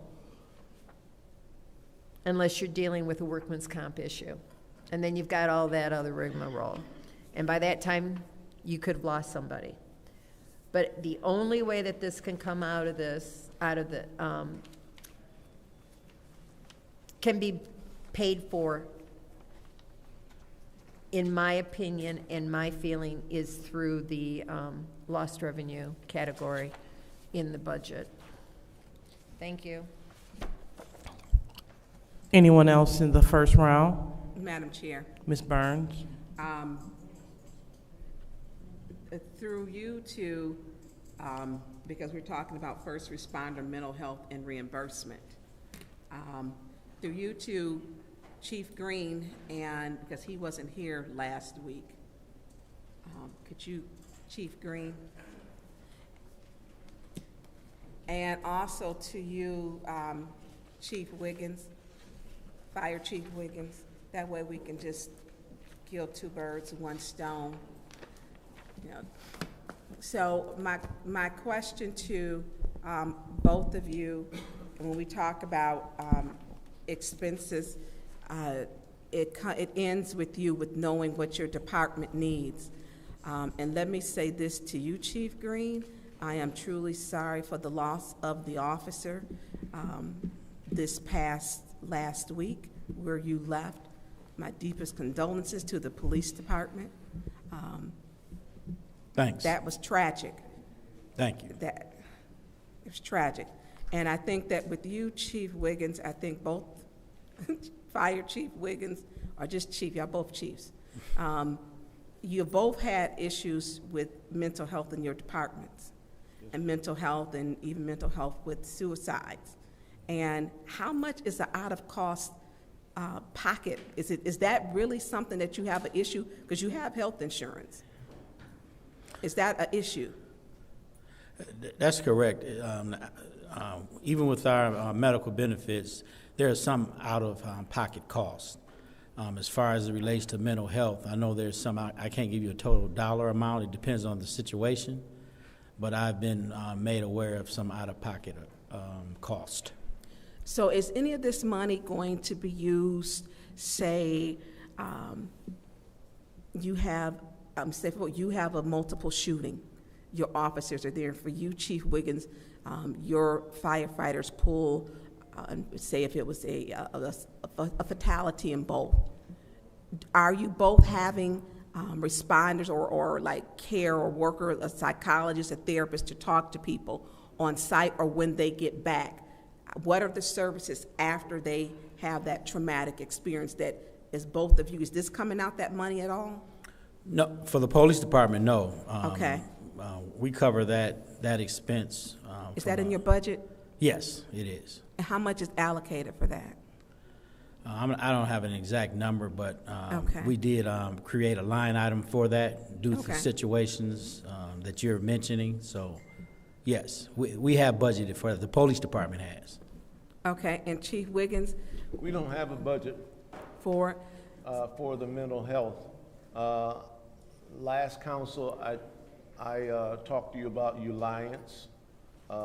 It's really doesn't adequately deal with our problems. I talked with Chief, and we're going to be instituting a program where we will send them after a traumatic situation. will it be mandatory? It would be mandatory that they go to get this help. I think that's important because some of them scenes you go to, Absolutely. you're going to replay them at some point in your life. And with both of you, with your years of experience. And keep in mind that we're getting ready to start an ambulance program where they're going to see a multiplicity of things as well. I think a lot of you're going to have a lot of fentanyl. Well, you have fentanyl too, whoever gets there. So, I mean, fentanyl is a bad dope. Yes. In our community is a problem. And overdose, every day. I don't even know how many overdoses we have. We have at least an overdose a day or 2 or 3. And if you look, and keeping community informed does not keep, they do as much as they can, but fentanyl and bad drugs, dope, it's a problem. Yes. So the ambulance service, I appreciate that would happen at 3. When will they be in service? We're looking probably in the next 30 days. Okay. And so both of you are going to work together to make sure and to make it mandatory that after you have fatalities or serious issues, you're going to set the criteria that our first responders get help. That's really important, especially with the mental health, because some people don't even understand that they have issues, and they medicate with other things such as drugs and alcohol. Yes, and ma'am. So that's my time. But I don't know if my colleagues may want. All right. Madam Chair, we have the councilman in the 4th Ward that spoke, and also the councilman in the 6th Ward in the first round. All right, is there anyone else who would like the floor in the first round of discussion? Councilman in the 8th Ward, you have the floor. Is there anyone from HR that can speak to this?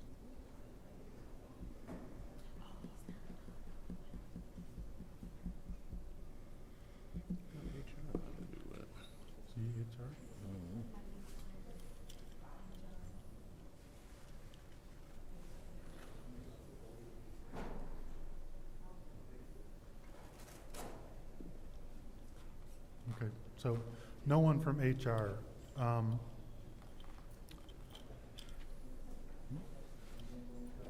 Chief Green, you said that you're aware of some out-of-pocket expenses that employees have spent. Do you know how much those were and what circumstance where it wasn't covered under health? No, I'm not allowed. I'm not privy to that information due to HIPAA, but I can't give you an exact number in the situation where this occurred. But it's been conversation about it. Like,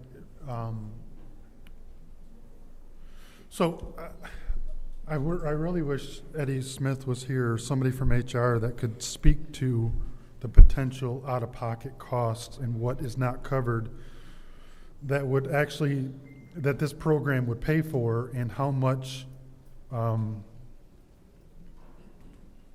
of it was a need. I mean, I understand the programs that you want to, that Chief Wiggins and you want to implement, but those would be paid for by the city and not through this program. So I still don't know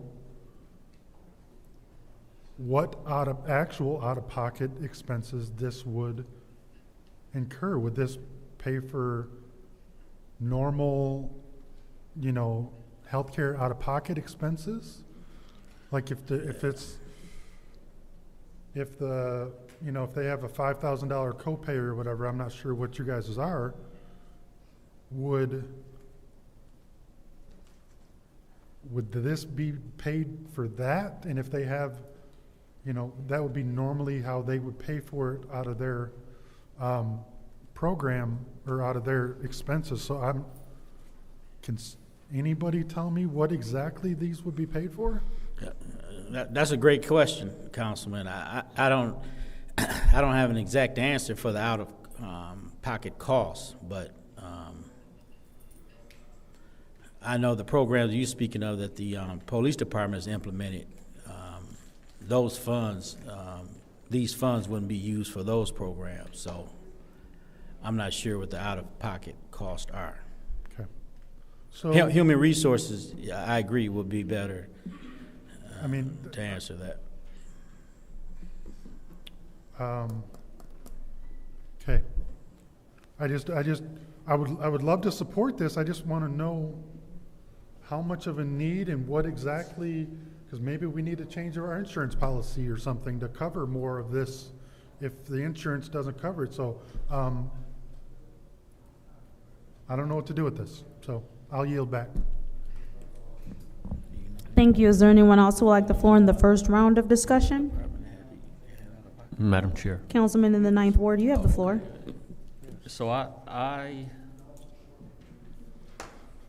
I'm at the point where I was understanding we sort of stopped it here today to be able to get some of the programmatic questions answered around, again, and I think I may have used this term in committee, moving it from a good idea to a fully thought out program. And I'm still sort of in that this is a good idea stage. So that said, I'm going to make is it a substitute motion at this point? Amended motion to move this back to finance so that we can give whoever whether it be CMS or whoever, time to really get program structure here for us so that we can responsibly approve $200,000 and even work on whether we are able, or I guess at this point willing as a body, to move money from one category to another to approve these funds. Now, I will state that in doing that, we will be establishing a new precedent in that we'll be changing categories. So this whole category discussion and it's not money here to do and not money there to do. If we have the will to get something done, we got the will to get something done. Do you want to wait until the second round so that your motion doesn't fail now? I'll hold off and I tell you what, I'll hold off and let my other colleagues have discussion because I don't want to cut off discussion either. So thank you. But that's where I am, and in the second round, I intend to do something similar. Is there anyone else who would like the floor in the first round of discussion? Councilwoman in the 2nd Ward, you have the floor. Thank you. So this is important, and I don't want to fumble it. I don't want to, I don't want to turn it down because, when we were discussing the value of this, was that last week? Yeah, they were having a crisis right here in our own department. And so we want to make sure that we are prepared for crises like this. I don't want to, because it's serious. Mental health is serious. I don't know how many people on the council have ever worked in this capacity. But I know I was afforded the opportunity to work with our heroes with the Flint Fire Department. And I saw, again, firsthand, I mentioned this to my colleagues, I saw the mental trauma that you can see when you come to a scene, when you see a deceased child, when you see a crime scene. I mean, this is your standard day of living, because this is your livelihood, because you were one of the few brave to take on this position. I understand how a lot of times we need that. We may need some help, and that help should be available. And this is a way to make the help available. So I don't want to discount that at all. I am fully in support of this. So for my colleagues that may have an issue with the funding, I think we also should consider, since they're having an issue with that, consider the the opioid dollars, because when we look at the link, well, let me go back here. When I went to the meeting with the Attorney General said that we should be very creative, think outside the box when we're utilizing these funds. And so I feel that this may be an avenue to use some of those monies as an alternative funding source, because this mental health intervention may prevent our first responders from turning to those kind of drugs. So this is a form of prevention as well. And so, did you want to speak, Chief? Yeah, I was going to say, I thank everybody for all their comments on this issue, and where it may be some ambiguity or questions not answered, I can appreciate that, but give us a resource. Sometimes our backs are against the wall and we need a resource and to send people. I've sent people to Alliance, and Alliance have not satisfied our needs and HR's needs, and they had to go get their own psychologist or whatever to verify who they are and if they're structured enough to come to the fire department. So I don't have the setup as the chief of police do, but I need a resource. And please don't take the resource away, because when they come to us and they have a situation and it's identified, we have to have a resource or things could really get out of hand. Thank you, Chief. And the unfortunate part about this is tragedies are not planned. You don't know when you're going to have a mental health emergency. And so we want to make sure that these resources are available. And so I am open to the administration's method of funding, as well as I am open to using the opioid dollars in an innovative way to help get this done, because again, this is a form of opioid prevention.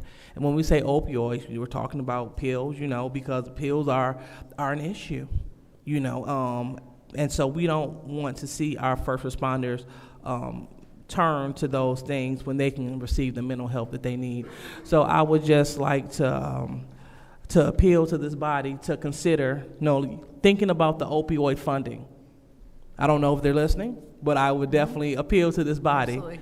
to use the opioid funding, because that's another source. They said that we can use 30% of that money for other things, but we also can use 70% for opioid prevention.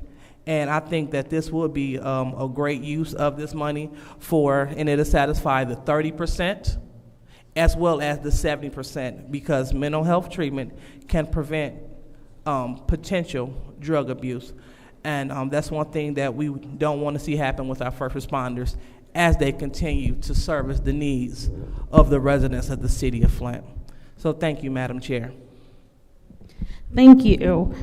Is there anyone else who wishes to Yes. speak? Councilman Murphy, you have the floor. Thank you. I would like to make amended,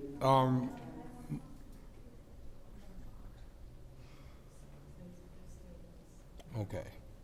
So what I was attempting to do was make an amended motion to reallocate opium dollars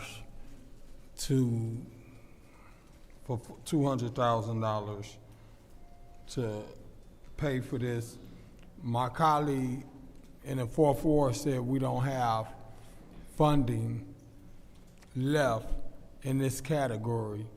So to solve that, I was going to make an amended motion to allocate $200,000 of the opium dollars and strike all the areas that got ARPA. But my colleagues want to talk, so I'm going to yield and let them get whatever they need to say out. And whether they make it, it don't matter to me.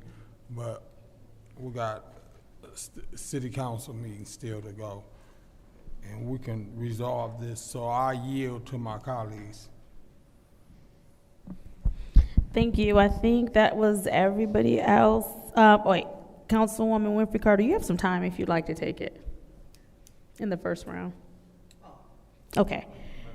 I think you already spoke in the first round. Yeah, we're in the second round, or you were speaking? I think I am going to take some time.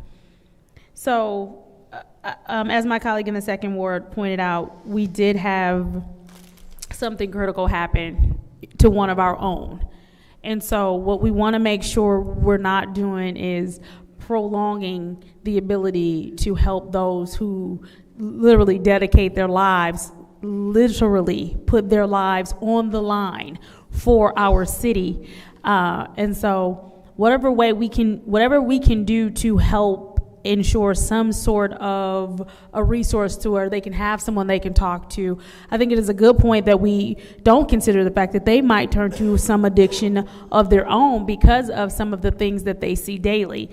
I want to make sure that we are in full support of both police and fire when we talk about mental health, because it's very real, the things that you all see, that you have to deal with, that you have to carry on your backs, and you just go from the next thing to the next thing to the next thing. And while I do understand my colleagues' desire to want to understand what is and what isn't covered, it is safe to assume, and correct me if I'm wrong, that if you're asking for this money, then this is possibly something not covered. Because I know we can only talk about so much without violating. And so I would imagine that if you're asking for this money and it's to cover out-of-pocket expenses, meaning that if any are incurred, so that must mean that we're covering something up to a point. And then from that point, rather than ask people who are already risking so much to go ahead and make one more sacrifice out of their pockets, that we can go ahead and take care of that expense as well. So that's one less burden, because what happens is if I am on, and no disrespect, because I understand a lot of that comes from what the city has available as far as resources to pay. But if I am already on a salary where I'm only making so much money, and then I do need this service, but you're asking me to turn around and sacrifice what could very well be my mortgage, what could very well be something that's going into a car payment or going into me deciding if I need groceries, because we do not know people's financial situation. I'm probably going to choose my mortgage and convince myself I'm fine one more day. I'm probably going to choose my car insurance and convince myself I'm fine. I'm probably going to choose to feed my children that I may not even feel like is enough to keep me here.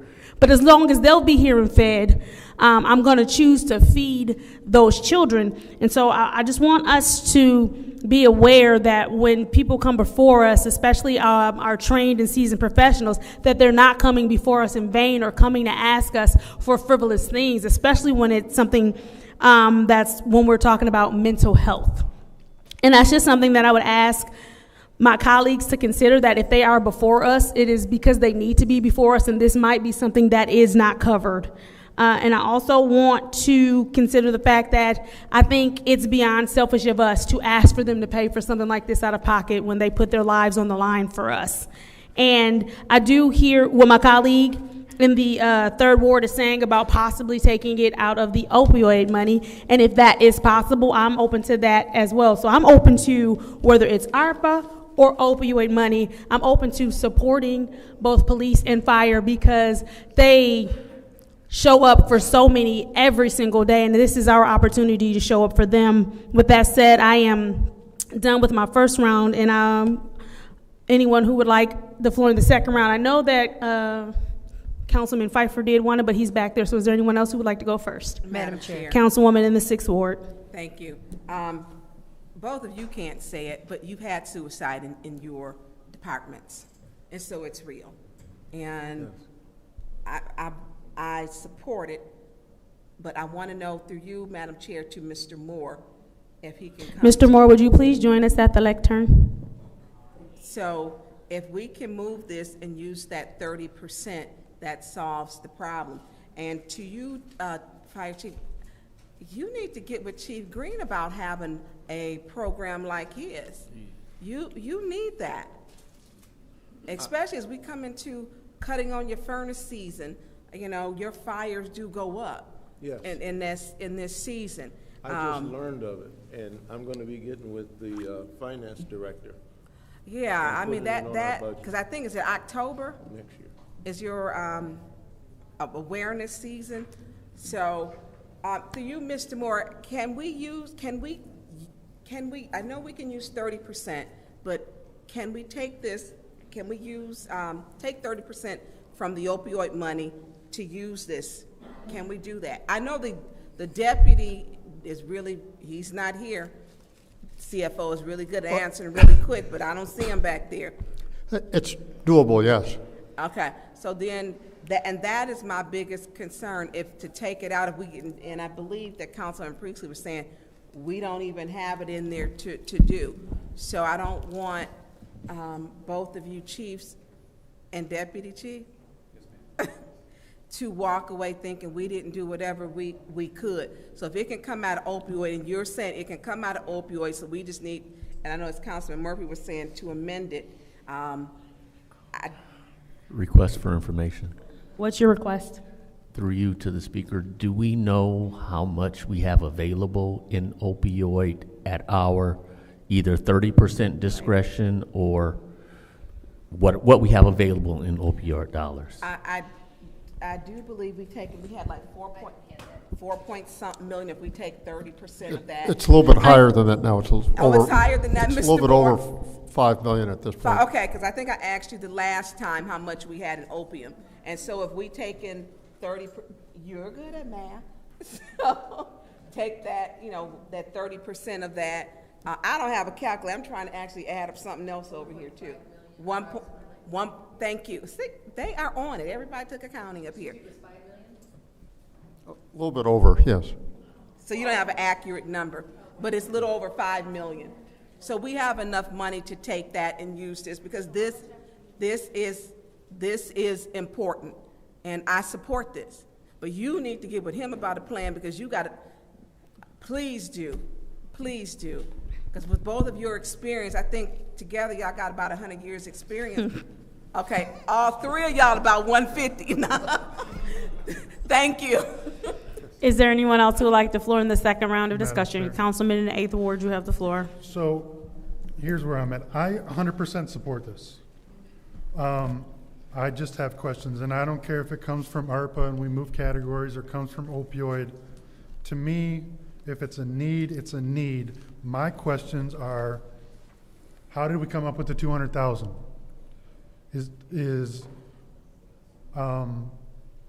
What are those actual costs? How many people is this going to serve and how long?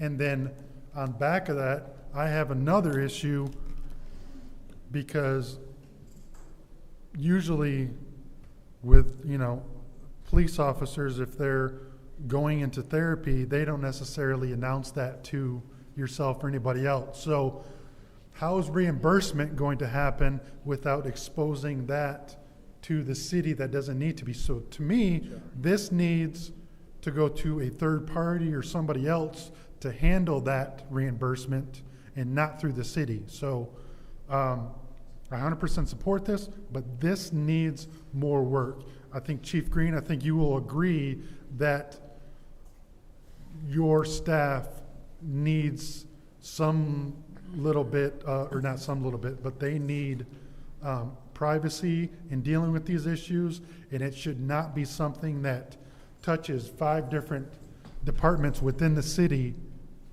to get this reimbursement. So to me, this needs to go to somebody else, and we need to handle it outside of that. That's just my opinion. It's not something that needs to go through 6 departments to know that they got reimbursement to go see therapy. So at this point, I'm a no at this, the way it stands, until we can figure out and iron all those details.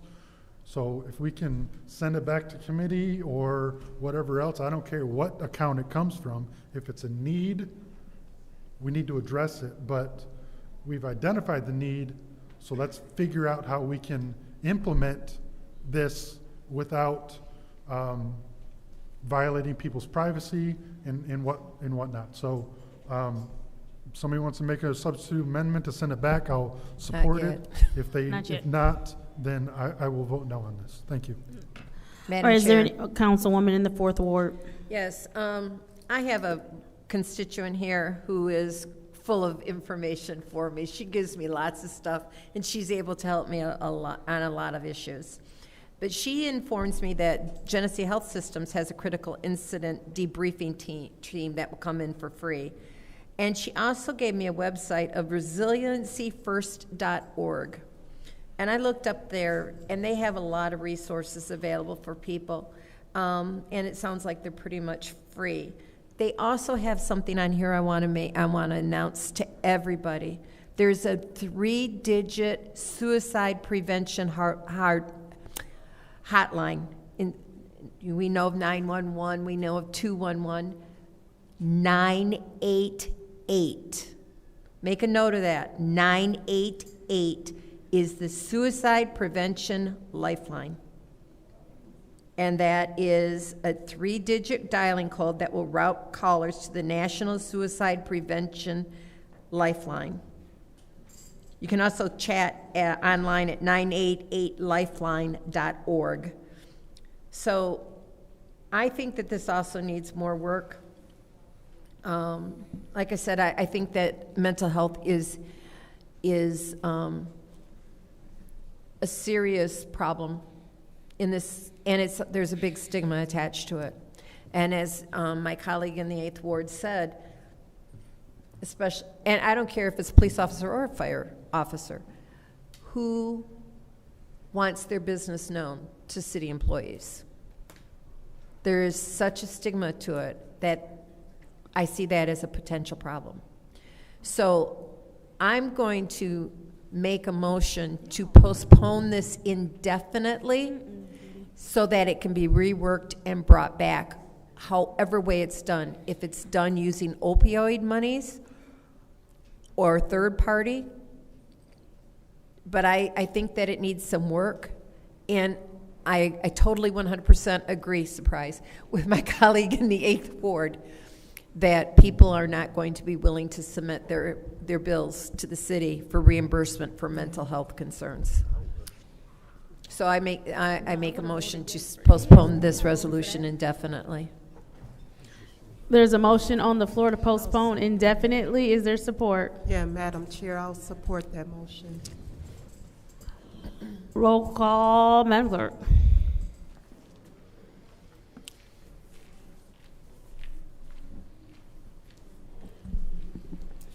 Ms. Priestley? Yes. Ms. Winfrey Carter? Yes. Ms. Burns? No. Ms. Mashat? No. Mr. Pfeiffer? Mr. Jarrett? No. Mr. Alameen is absent. Ms. Lewis? No. Mr. Murphy? No. Vote is 3 yes.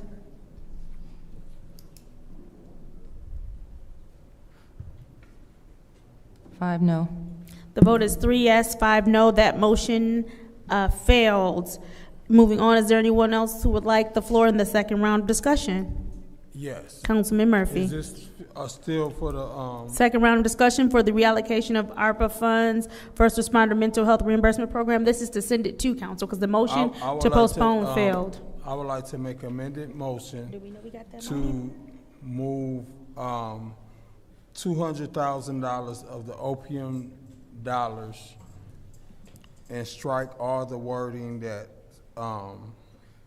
says ARPA for approval for the $200,000.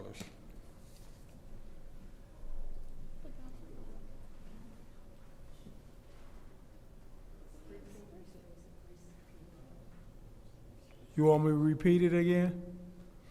I would like to strike all the wording that says reallocation of ARPA dollars and replace it with opium dollars in the amount of $200,000. So there is a motion on the floor to turn Resolution 240402, reallocation of ARPA Fund First Responder Mental Health Reimbursement Program, to Resolution 240402.1-T, striking out all ARPA information and replacing it with opioid dollars. Is there support?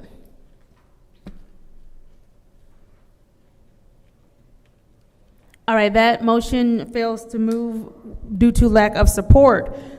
Back to Resolution 240402-T, which is reallocation of ARPA funds, First Responder Mental Health Reimbursement Program. Is there anyone else who would like the floor before I take my time? Go ahead, Councilwoman in the 5th Ward. Madam Chair, I would like to make a motion to, amend the motion to send it to council and make a motion to keep it in finance, send it back to finance.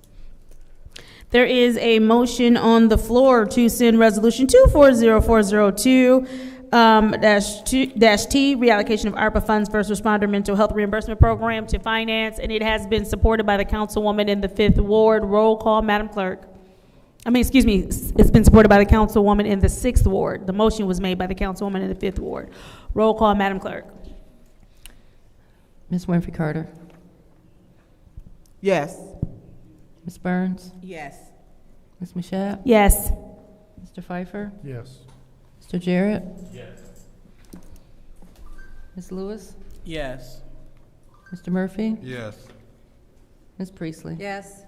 The vote is 8 yes, 0 no. The vote is 8 yes, 0 no. Resolution 240402-T, reallocation of ARPA funds, First Responder Mental Health Reimbursement Program, has been sent back to finance. Moving on to Resolution 240405-T, reallocation of ARPA funds, Tree Removal Match Funds Program. What is the pleasure of the body? Madam Chair. Councilwoman in the 4th Ward. Make a motion to send 240405 to council. There's a motion to send this resolution to council. Is there support? Support. It's been moved and properly supported by the councilperson in the 2nd Ward. Is there discussion? Madam Chair. Councilman in the 8th Ward, you have the floor. Thank you for joining us, Ms. Griffin. Ms. Griffin, do we have any more discussions on how this program is going to actually run? We were actually going to ask if we could either keep this in special affairs or sent back to finance Sent back committee. to We don't finance. have all the information that's been requested, and I don't want to give you information that's not complete. Okay, thank you. Yep. No. Okay, I will yield the rest of my time. Madam All Chair. right, Councilwoman in the 4th Ward. Yes, one of the things that I don't see in there is where, as you do this and you're getting more information. Yes. Where in the ARPA plan is this money going to be coming from? Yep, that's part of the information I don't have to give you Thank this you. evening. So yeah. Since that is one of my questions, I will go ahead and make the motion to send this back to finance. There's a motion on the floor to send Resolution 240405 back to finance, and it has been supported by the councilman in the 8th Ward. Roll call, Madam Clerk.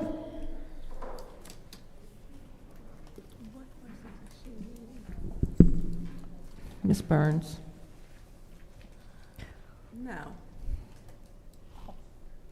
Ms. Mashat. No. Mr. Pfeiffer. Mr. Jarrett. Yes. Ms. Lewis. No. Mr. Murphy. No. Ms. Priestley. Yes. Ms. Winfrey Carter. Yes. The vote is 4 yes, 4 no. The vote is 4 yes, 4 no. That resolution has failed. Is there anyone else who would like the floor at this time? We're back to 240405-T, send to council. Councilwoman Burns, you have the floor. Thank you, Madam Chair. What are you missing?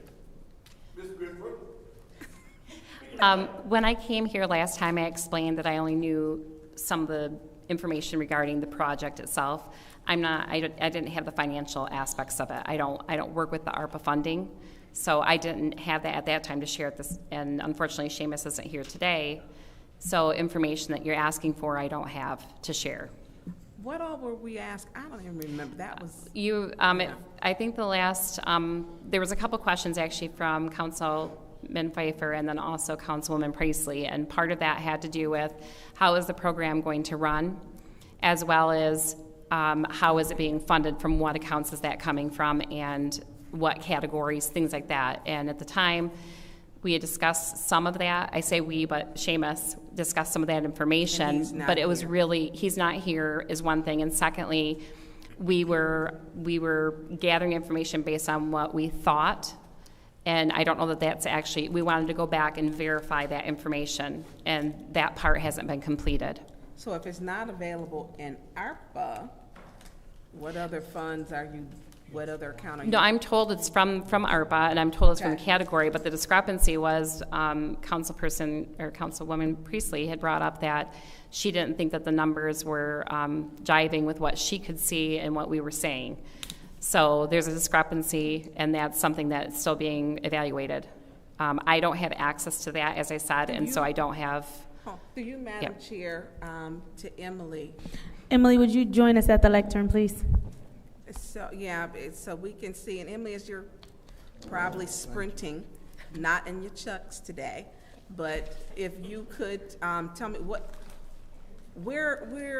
is the issue with the money? Because with this last storm, people have got some suspect trees all over the city, and we're excited about this program. And these trees are big and old. In order to fund this, I think that you will have to move money between categories, and that is a decision that this body needs to make. So we need to, okay, so, leave it at that. So we can take what's allocated already, move it around to. There are categories that have not been fully resoluted, and Can we get a copy of that? Because I just got my laptop back an hour and a half ago. So. Point of information. What is your point? You will have a new listing by the end of the week of the categories and the expenditures. And so it'll have everything on it. I'm going to be working on it this week now that our laptops are back up, and I have a comparison to the administration's spreadsheet. Okay. Okay, so, well then, I guess I see then now in further detail, but I don't just take people's word. I like to ask some questions. So thank you, Emily. But this program is important because with these old trees, that last storm, it's trees that are very much, and homeowners, even if some have $1,000 deductible, even if it's used just towards that and their insurance company is working with them, I think this is a good program to give assistance to our residents. Because the city trees is bad enough that we're in the streets and on the sidewalks that have not been maintenance. And it's funny, I think with the master plan, you had to have a tree in front of every home that was built in the city of Flint. Way back, wasn't it? Before the master plan? Maybe. Yeah, every home had to have a tree, I believe, built in front of it. No one said, we thought General Motors would probably be here forever with a big tax base and to take care of. No one probably thought GM would move out like they did, and Buick City would now be Ashley Capital City. No one ever thought that. So I'm gonna let my other colleagues speak on this. Thank you for answering my questions. So, Judy, so you said by the end of the week we'll have that, right? I'm going to a conference this week, and if time allows, it will definitely be done. Okay. If not, by the end of the weekend. We really need that then. Hey, Mr. Moore doesn't have that? Not my spreadsheet. What about the compliance firm? I think Emily has an answer. Go ahead. So we have the finance team has been tracking, and our grants and budgets administrator has been tracking, and so that is how we can say that by our tracking, you would need to move money out of different categories because there are some categories that have not been fully resoluted. Can you send those to us, please, so we can know what's going on? Yeah.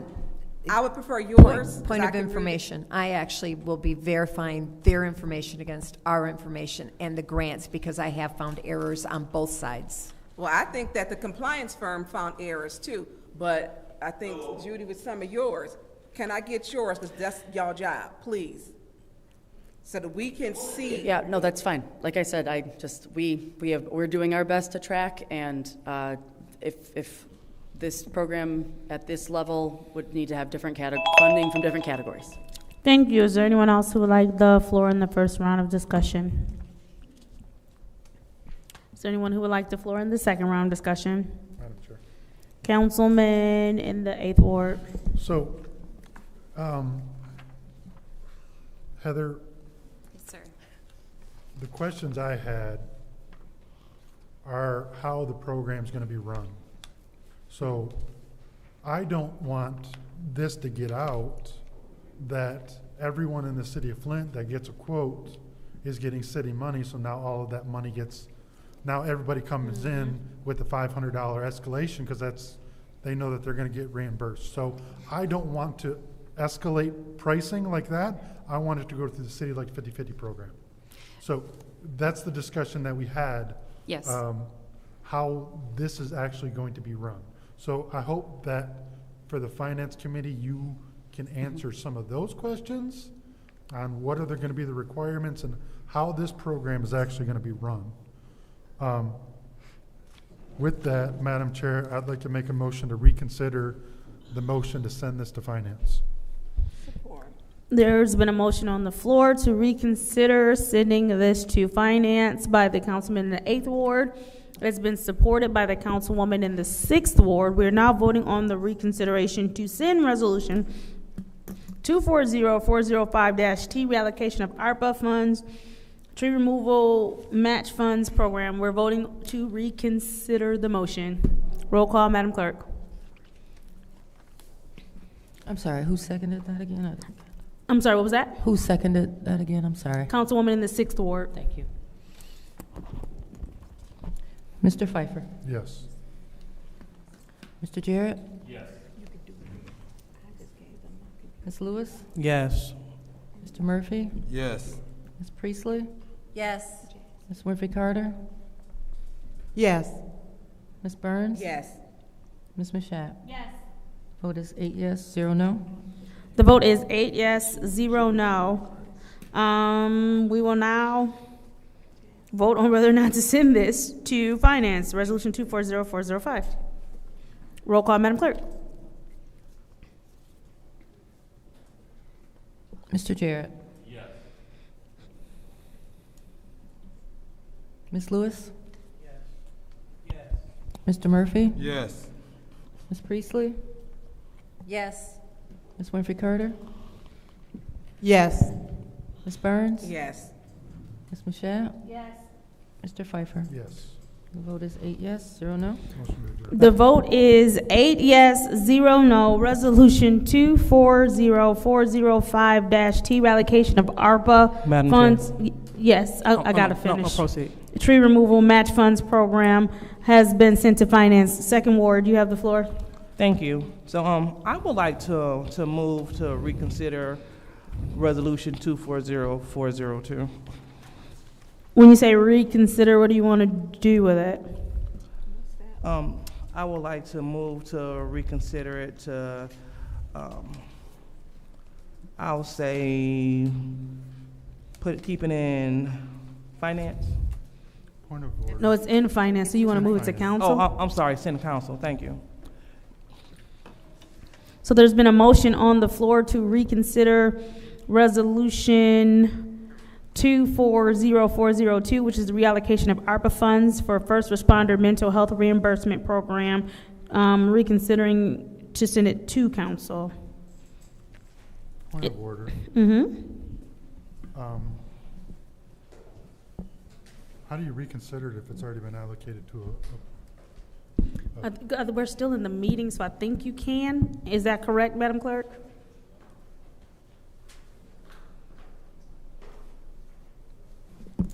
Yes. Motion to reconsider can be made at the same meeting. It's made at the same meeting, so it's made here, so. There's a motion to reconsider sending 240402, reallocation of ARPA funds, first responder mental health reimbursement program to council. Is there support? Support. It's been Oh, moved. wait, I take it back, sorry. I'm pulling that back. Is there support? Support. It's been moved and properly supported by the councilman in the 3rd Ward. We don't discuss it, we just vote, right? Oh, yeah, because it's to reconsider, so. Roll call, Madam Clerk.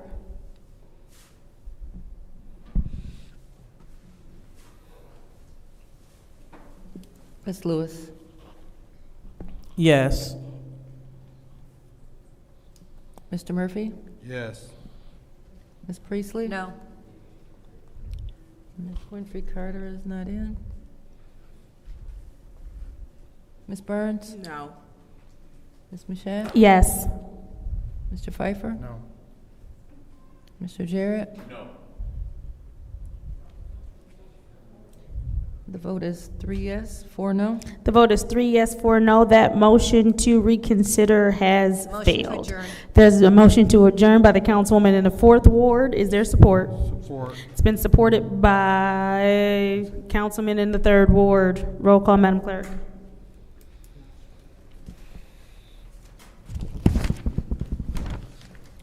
Mr. Murphy?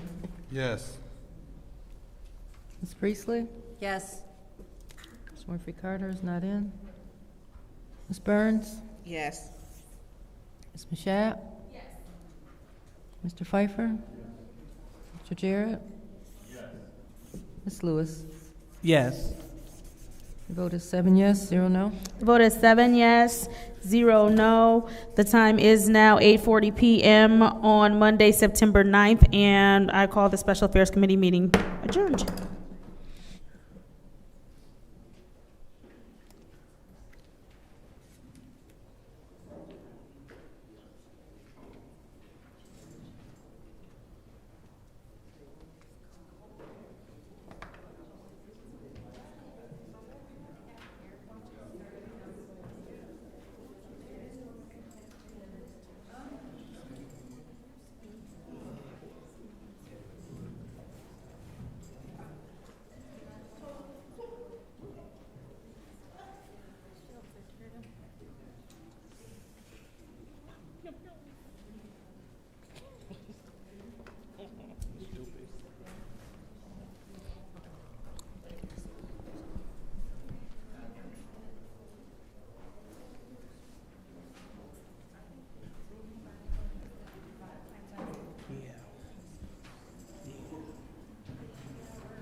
We freeze it out here.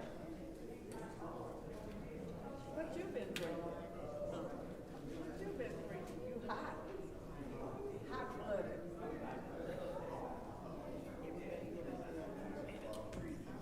Come sit out here. It's freezing. For real. Dennis said he's hot. I told him I'm gonna ask him for his coat in a minute. Because I haven't planned on coming.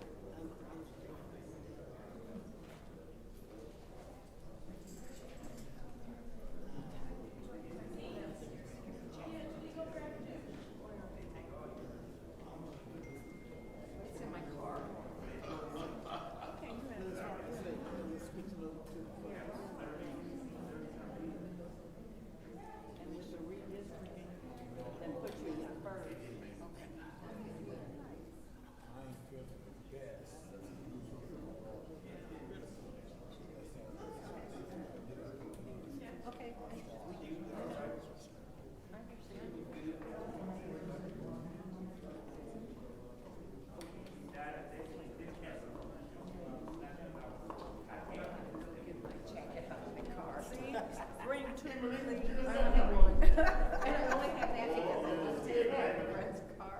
So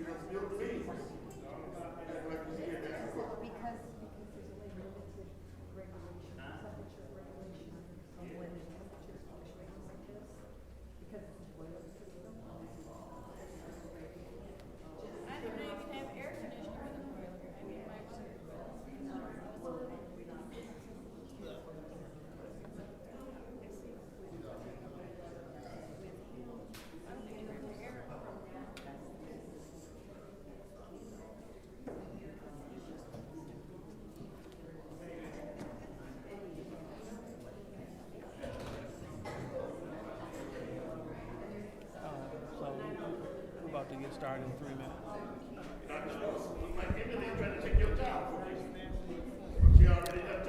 All right, council meeting will be starting in exactly 3 minutes. Exactly 3 minutes.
All right.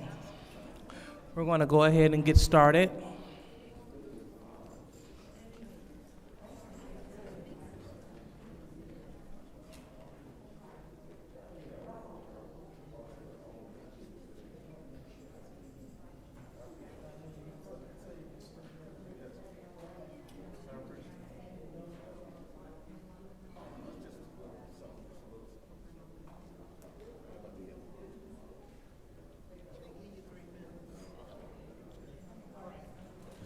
All righty. So the time is now 8:55.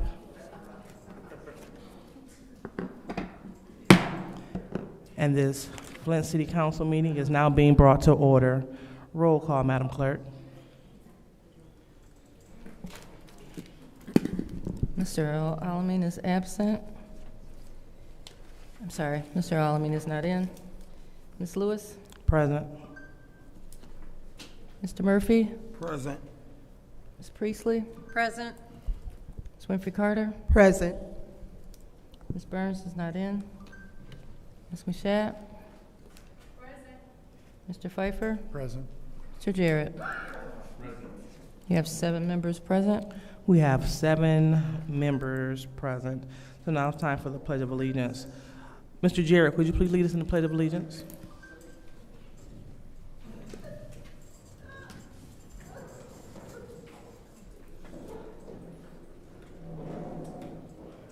Of the United States of America, and to the republic for which it stands, one nation, under God, indivisible, with liberty and justice for all.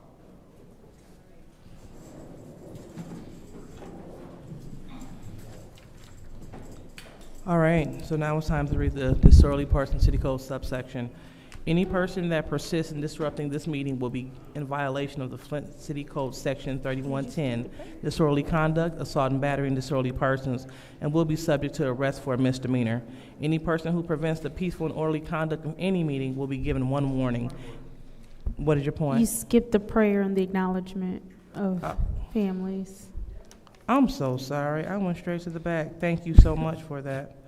So I will go back to the top and reread the section after this. So now it's time for the prayer or the blessing. So, but before we do that, does anyone have anyone that they would like to acknowledge during this time? Madam Chair. Go ahead, Ms. Michelle. I would like to acknowledge Miss Jessie Adams. She was a long-term resident of the 7th Ward, long-standing resident of 7th Ward, also very active in the Fairfield Village Neighborhood Council for many years.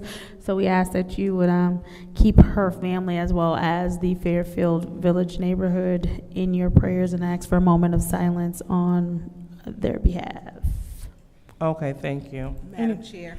Go ahead, Ms. Burns. I would like to ask for a moment of silence for our Flint officer, Byron Norris. I believe they will be laying him to rest tomorrow. If we could have a moment of silence for him. All right, anyone else? Yes, I would like to do a moment of silence for Glenn Kelly, Diane Kelly, husband. He passed away. He played an instrumental role. He was a coach and done a lot of great things in the city of Flint. Okay. Anyone else? So seeing none, I would like to have a moment of silence for fellow church member, Ms. Latricia Ryan. Ms. Latricia Ryan. All right, so we will pause and have a moment of silence now.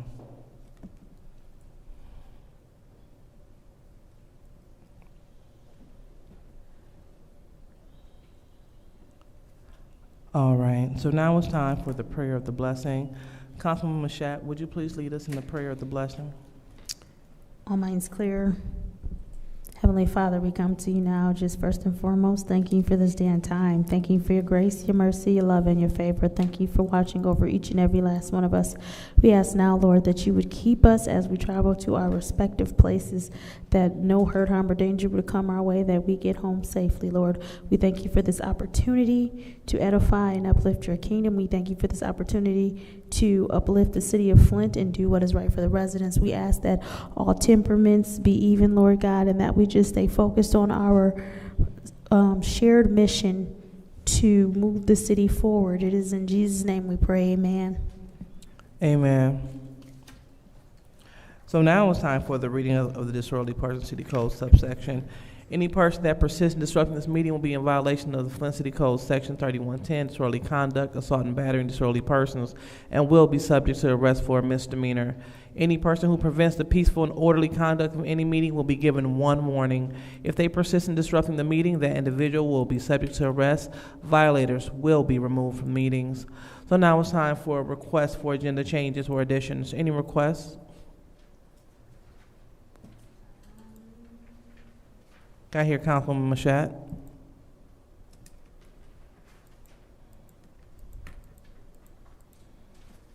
I just wanted to, because I think we might have, and I thought I saw it in here somewhere, and there's someone here.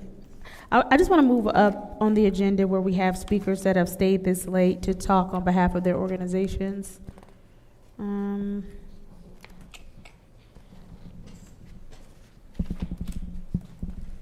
So I think that is resolution.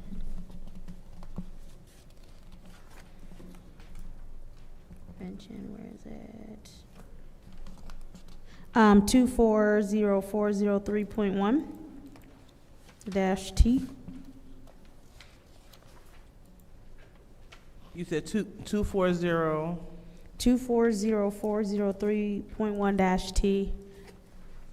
Is there anyone else here that is here to speak on behalf of a resolution? No? Okay. All right, and you want to put that right before reconsideration? I want to put it as far up as I can since they're here to speak on behalf of the resolution. Okay. And I also want to make sure there's nobody else here to speak on behalf of a resolution, and I just don't see you. All right, then that's my only request. Okay, thank you. All right, any more additions or changes to the agenda?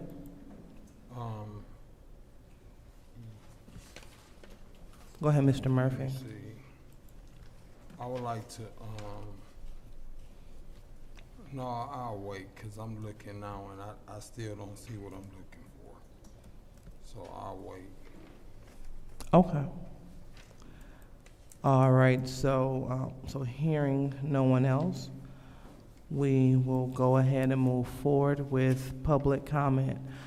First public speaker, Madam Clerk.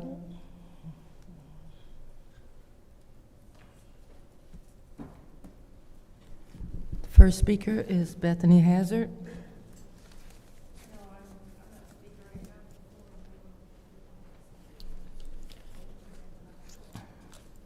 The next speaker would be Yvonne Penton, who is not in, I believe.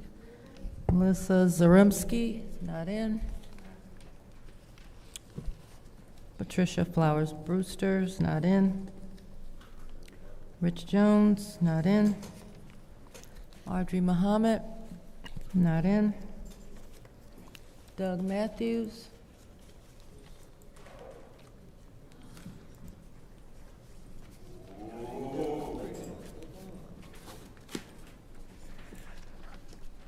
Okay, Doug Matthews, good government activist from the 7th Ward.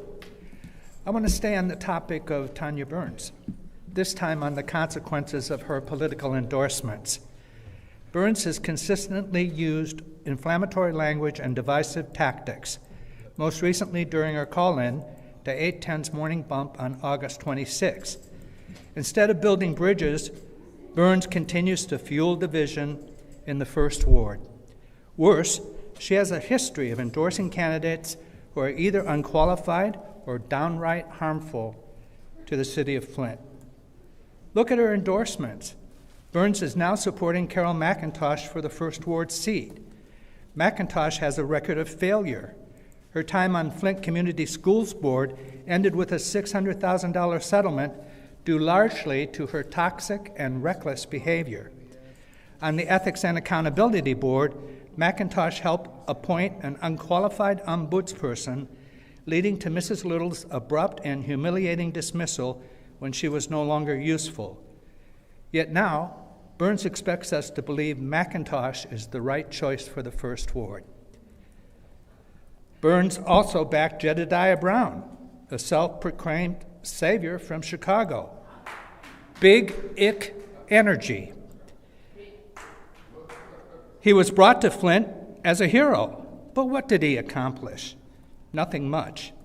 Burns' alliance with Brown only highlights her tendency to support divisive figures who failed to deliver. And let's not forget the recall effort led by Beverly Biggs and Brown, which failed miserably. 0 for 4, Miss Beverly. Burns tightly tied herself to those doomed efforts, adding a few more notches to her belt of failures. Remember, Burns also endorsed Jan Marie Arbor and Michael Clack, both of whom were defeated. Her endorsements have become a kiss of death for any candidate, yet she continues to support unqualified, divisive figures. And then there's the acrimony from retired first responder Rosemary Morrow, who claimed Burns has spread lies and misinformation about her. Burns' divisive tactics are no secret. They only further alienate the very people she should be working to bring together. Does Burns honestly believe that backing McIntosh, a failed leader with a history of toxic behavior, will win over Morrow's supporters? 2 failures don't equal success.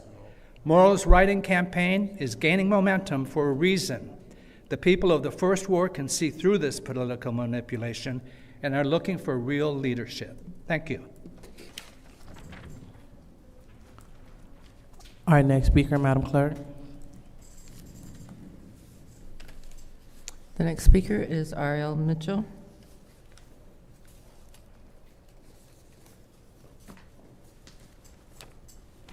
Hello, I'm Ariel Mitchell. For the record, there's so much talk about Miss McIntyre. Miss McIntyre, she is a candidate. I believe she won the candidacy for the First Ward, but somebody messed up the boundaries of the wards, and now she got to have a recount. And look, First Ward ain't here yet. And besides, when I first come to Flint, that's the first word, they gave me a birthday party on New Jersey Street. And the first people I met was the McIntyres. And I remember that, landing on St. John, then we moved down to New Jersey Street, and I remember that. I ain't never had a birthday party in my life. I was about 4 years old. Yeah, 4 years old. Moved over there and went to Fairview in Roosevelt School, and the McIntyres invited me across the street to their party and went in the basement. I got electrocuted because they had a wire hanging out. I pulled that. There was something went all over. I never got electrocuted. And they had to pull me off this wire. My hand went. I was stepping in some water. That's how bad Flint is. All these houses with cold, got to dig cold. Anyway, about the situation about the mayor. The mayor said he's going to give all of us garbage bags for them garbage things for free. Trying to make himself look good in the city because he made a bad deal with the garbage peoples, and about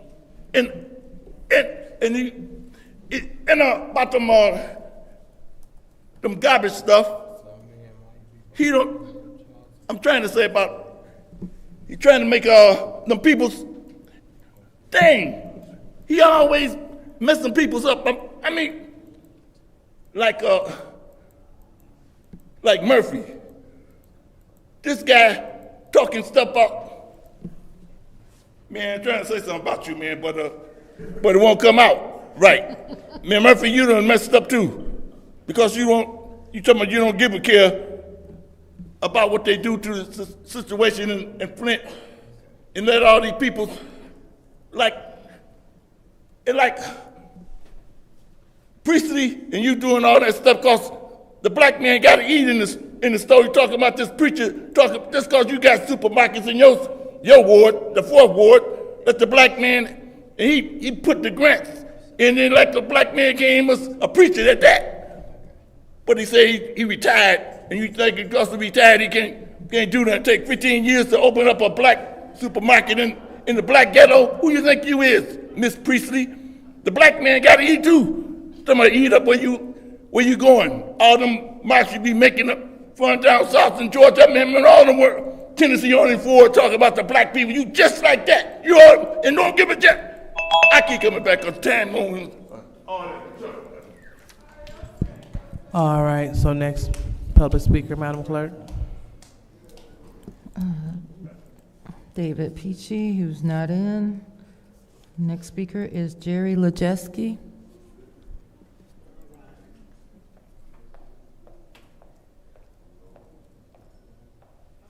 Good evening, Council. My name is Jerry Lejeski, and I live in Ward 4. I'm on the east side near Davison and Center Road in the Thrift City neighborhood. And in my neighborhood, on my block, we actually have 4 homes. I'm going to give you the addresses: 1711 North Virginia, 3707 Marmion Avenue, 3711 Marmion Avenue, and 3514 Pitkin Avenue. And I have been dealing with these homes for the past few months, trying to get some movement of what to do about this blight, squatters, and different situations. In these 4 homes, we are dealing with what most neighborhoods are dealing with right now when it comes to blight, and that is squatters, burnt out houses, waiting for demo, out-of-area owners, safety and drug issues, and loose animals, especially dogs. And I have been working with Judy very closely, as well as Candace, and I'm willing to work with anyone. I'm here to provide solutions and help to create a conversation, not to place blame, because I assure you it is not the fault of this council or even the mayor's office. I think that there's a whole lot of the right hand has no idea what the left hand is doing. Through this process, I have been able to make phone calls, and a lot of times I can call places where maybe a council person or someone in politics can't. And let me tell you just the list of organizations or departments I have called, and every single time I call one, they send me to a different one, and they send me to a different one, and it's like, as soon as they bring it up, I'm not trying to put someone on defense. I'm not trying to blame someone and say this is your responsibility. I'm saying, what is the correct solution here? This includes the Blight Department, the Genesee County Treasurer, the Land Bank, the property manager for one of them, county commissioners, city council, building department, the sergeant's desk, the sheriff's department, animal control, fire department, probate court, district court, the city health navigators, consumers energy, the neighborhood united, veterans services, 911, state representatives, public relations department, and I could be calling the prosecutor's office and the protective services office, because there are so many issues with these properties. It's really hard to determine who is actually responsible, and then the next question is, how do we hold them accountable? Okay, thank you. Next speaker, Madam Clerk. The next speaker is Kawana Mack. Kawana Mack's not in. James Moore.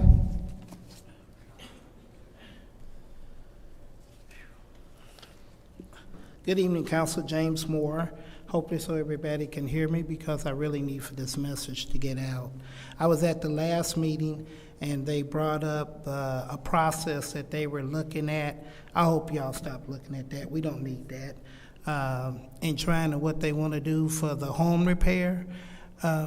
We don't need the bingo machine. You know, they're already laughing at us all over the state. So we don't need to play pin the tail on the donkey.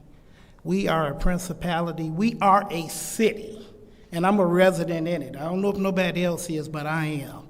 And we need to reach out to other principalities that received ARPA funds, such as Detroit, Michigan, and Saginaw, Michigan. And we need to ask them, how are you guys doing it? I don't care if you got to do it by email. I don't care if you got to do it by a telephone call. I don't care if you got to write a letter to them. I'll buy you the crayons if you need to color in a coloring book to let them know we need some help up here. You know, these programs that we send this money to, Habitat for Humanities, Metro, I'm finding out that it's like the Make-A-Wish Foundation. These people are going off of the first 3 people on the list, and then turn around, they fixing their houses, they're doing their garages, they're putting in their yards. Saginaw is just simple. Fixing roofs and fixing furnaces, and it's going as far as their money can go. What in the hell are we doing up here in Flint? They get on the news and they talk about Flint has no idea with the money that they have left, what they do. Money go to other smaller communities and they go, at least we fixed our parks. We are lost up here. Now, it ain't all y'all fault, because the mayor should be down here, not his staff sitting at the back of the room. He is who I voted for, Shelton Neely. Shelton, you need to come out of resting and give your staff a break and come up to this here podium and start saying, what are you going to do with the money that's left? Where did the money come from? I'm tired of hearing ARPA. I'm tired of hearing about COVID-19. It came from the American people, because they hearing what's going on up here in Flint, Michigan. We done had an anniversary on water, and what do we have to tell them? We still drinking out of bottled water, okay? So with the money that is left, however much it is, because it went into the general fund and it has gone all over the place, whatever you do, at least be fair, because the snow is coming, it's heavy on the roofs. And if ain't no heat, then turn around, the pipes and everything else is going to bust. We need for y'all to do one thing and get it right. With the rest of the money, please help us. And I want to say to my council person of the 2nd Ward, I want to say thank you for helping out either the administration, because y'all are doing some things, but thank you for getting them limbs up. I appreciate it. Next public speaker, Madam Clerk.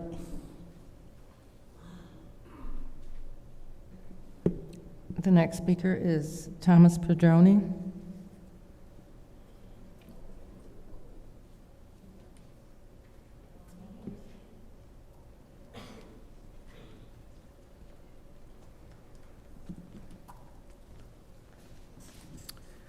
Good evening, everyone. Thomas Padroni, Wayne State University. I'm the other white male speaker, but I'm not here to talk about Councilman Burns' skin tone or make any kissy-kissy doggy smooch noises or anything like that. I want to talk about something more serious. So I'm an out-of-towner. Some of you in council have made it clear you don't like out-of-towners. I could see that when Jedediah was here a couple months ago, too. The same council members didn't like him either. They let him know that he was not from here. But you do like some out-of-towners. You treat them better, like Ashley Capital. You like out-of-towners when they are sliding you a lawnmower, some Halloween candy, then they're okay. Even when those out-of-towners use you to rob the future of this city to the tune of $72 million, they're still okay. Some of us out-of-towners have nothing to give that many of you on city council value. We only have some knowledge, which some of you regard as an obstacle to your plans. Like knowledge about how, from studying many cities who have given brownfield tax increment financing incentives, that those deals never turn out for residents and never produce the jobs that are promised. Or that Flint is the 15th largest city in Michigan, yet received the 2nd most ARPA funds because the U.S. Treasury wanted to see the money go to the hardest hit people in the hardest hit cities, not to all the fly-by-night 501c3s that have popped up. Some of us know that U.S. Treasury didn't set up ARPA to finance a pay-to-play structure for Flint. Knowledge is sometimes the opposite of what you want brought to light. So you try to shut it down by selectively dismissing people as outsiders. Actually, you dismiss the insiders too, with the dozens of people you've thrown out of meetings just in the past 6 months. But back to the outsiders. Jedediah brought a lot to light in Dalton. You rightly see the danger to you that represents. You still have your methods of evading accountability, though. A couple months ago, Liddell did not allow at least 3 residents to speak during a public hearing, as was their right. Liddell insisted she had called for speakers 3 times. Unfortunately, there is video, and that video shows beyond a doubt that Liddell was stating matters that were contrary to fact, to say it politely again. Facts and documentation are often not your friends. To you, they are as bad as out-of-towners without any money to slide under the table. We can help and pray and work toward the day that the reign of pay-to-play will come to an end in November. Councilpersons Burns, Winfrey, Carter, Pfeiffer, and Jarrett, please start working on reallocating the opera funds. Thank you. Next speaker, Madam Clerk.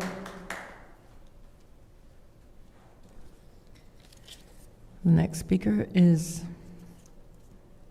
William Stephen Miller.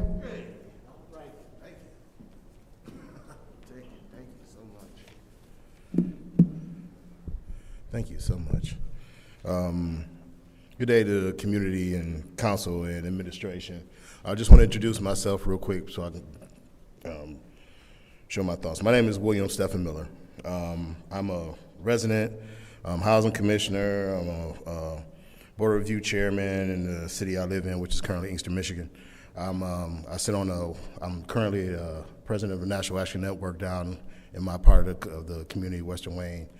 Inkster chapter. I'm also chairman of the Western Wayne Family Health Center. It's a FQHC down in Wayne County. We do Dearborn, Inkster, Taylor, and Lincoln Park. Got a little school and then we're trying to get some kids to come to over in River Rouge. But I'm also born, bred, forged, and fired and raised in this city. So I'm coming up here to speak to everybody because I'm basically to give thanks though.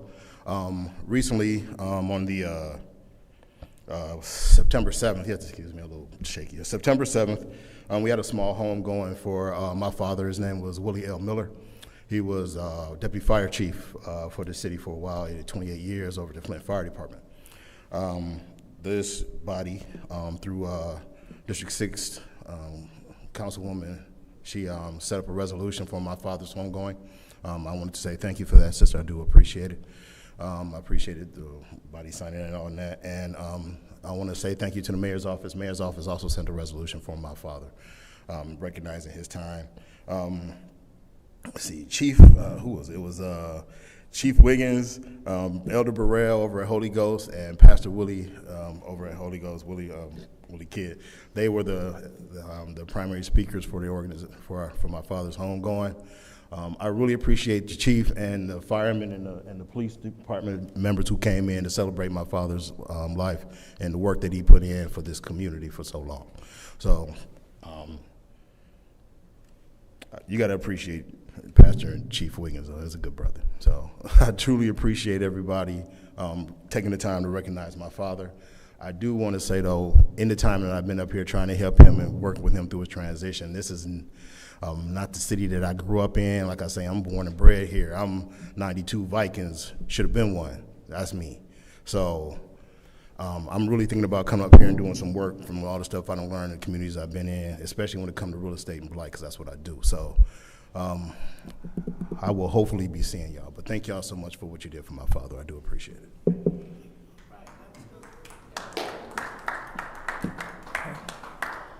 Thank you. Next speaker, Madam Clerk. And the last speaker for this meeting is Claire McClinton.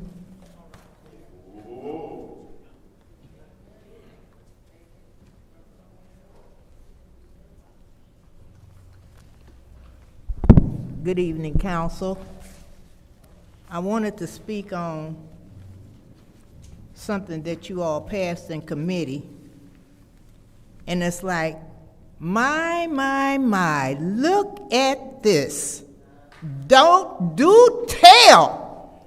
The city council done approve money from G-Card, and you didn't put the amount in the resolution, $900,000, almost $1 million that G-Card returned to the city of Flint. Now you're going to use that, disperse it evenly among the council, and fix roofs. What an idea! You gonna do some home rehab and rehabilitation with it? And it's part of the $5 million that was already in that category. Don't act, this ain't no new money. But what it goes to show is that unlike we were told months and months ago that we could do these things through the city, we don't need 501c3 for everything. That's what this proved. You could have had this money here before you gave it to G-Card. It could have been here. The money you sent to the other agencies, Metro Housing and Habitat, that money could have been here and being spent already. Furthermore, I'm interested to listen to this conversation about all these categories. Because we were told, 4th Ward Councilwoman, no personal, when we said we need $16 million additional dollars for home rehab and really rehabilitation, we was told, where you gonna get the money? Where you gonna get the money? But $400 million, almost half our opera, was sent to general fund. Nobody said, where you gonna get the money to take the rest of the opera money and send it to general fund? Nobody asked that. And we were told by other council people, you gotta have a 501c3. We can't do this stuff by just issuing RFPs and doing it ourselves. We was told that constantly. Now here you go. Well. G-Card pulled the covers off of it. Thank you very much. All right. Use that as a template and do some more of that. Thank you, ma'am. Seeing that is our last public speaker, do we have anyone that would like to comment for council response? Madam Chair. Go ahead, Ms. Burns. Thank you. And Ms. Claire McClinton, bingo, you hit it. And I'm hoping we can do some other things because that was really an innovative way, but we should be doing more. I think then we spoke about in the 7th Ward, that was specific, and I think they were doing 20-something roofs over there. But that was specific to, I believe, Fairfield Village. But the entire city has a need, a great need, and that is something that is important. Doug, I'm gonna give you some attention tonight because you want it. Normally I don't, but you need to stop gaslighting this community. Understand that when you state who I support, understand at one point I supported Mayor Neely. He got elected, okay? You need to understand that. I supported Carol McIntosh, and I'm supporting her. She made it through. I supported Sheriff Swanson. You watch my podcast and listen to the bump. Put everybody. I supported Charles Winfrey. He made it through to the next level. Dale Kenneth Wayhill. I supported Councilman Jarrett. So don't come here and keep gaslighting this community. To the lady, I don't recall your name, and I apologize, I didn't write it down. Jerry Leginsky, I hope I'm not saying your name incorrectly. I get that you're saying you want to work with people. I had the same problem in my area, including an area that technically won't be mine until 2026. I would be happy to work with her, Judy. I know you had helped out in my ward because I've had some great success with the squatters, the drugs, and it really is, it's not easy, I get it. And I have had some great success with it. And I think when you get that path where, you know, you're working on it, making it a nuisance property, getting the land bank to throw the squatters out, I've done it. I would love to work with you. I would. And that's my time. Anyone else? Madam Chair. Ms. Priestley. Yes, Jerry, thank you. I thank you for everything you've done in our neighborhood because I live in that neighborhood. The 2514 Pitkin, I have probably put in 10 complaints on that property, and Bill Metcalf owns the house right next to it. And trust me, I hear from him. And you know that you got the answer about the house on, the squatting house on Marmion 4 days before I got a response to my request. She can get that, but we have to go through the process to get the information. And she got it at least a week before I did. Of course, this is also part of was during the shutdown with the systems. Ms. McClinton, we are able to do those roofing projects now because we have been able to ramp up our planning and development or whatever, business services division. They are fully staffed. They have never been fully staffed. They are now fully staffed, and they now have the employees to do this work. When we approved the plan, and when you came up asking for $16 million, we didn't have those resources. And the reason why we got the money back from G-Card is because they no longer have the resources because they've lost employees. And when I asked you where this money going to come from, where were we going to cut and move around money to get that $16 million? That was my question. And that, this is not. Ma'am, you're out of order. That's your warning.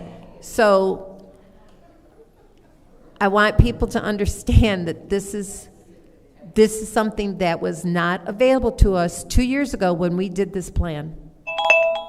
Thank you. Anyone else? Yes. Go ahead, Mr. Murphy. Thank you. I want to speak on Claire McClinton, because what you're saying and what you're putting out and the tone of voice that you're using when you put it out, you will make people believe what you're saying is true.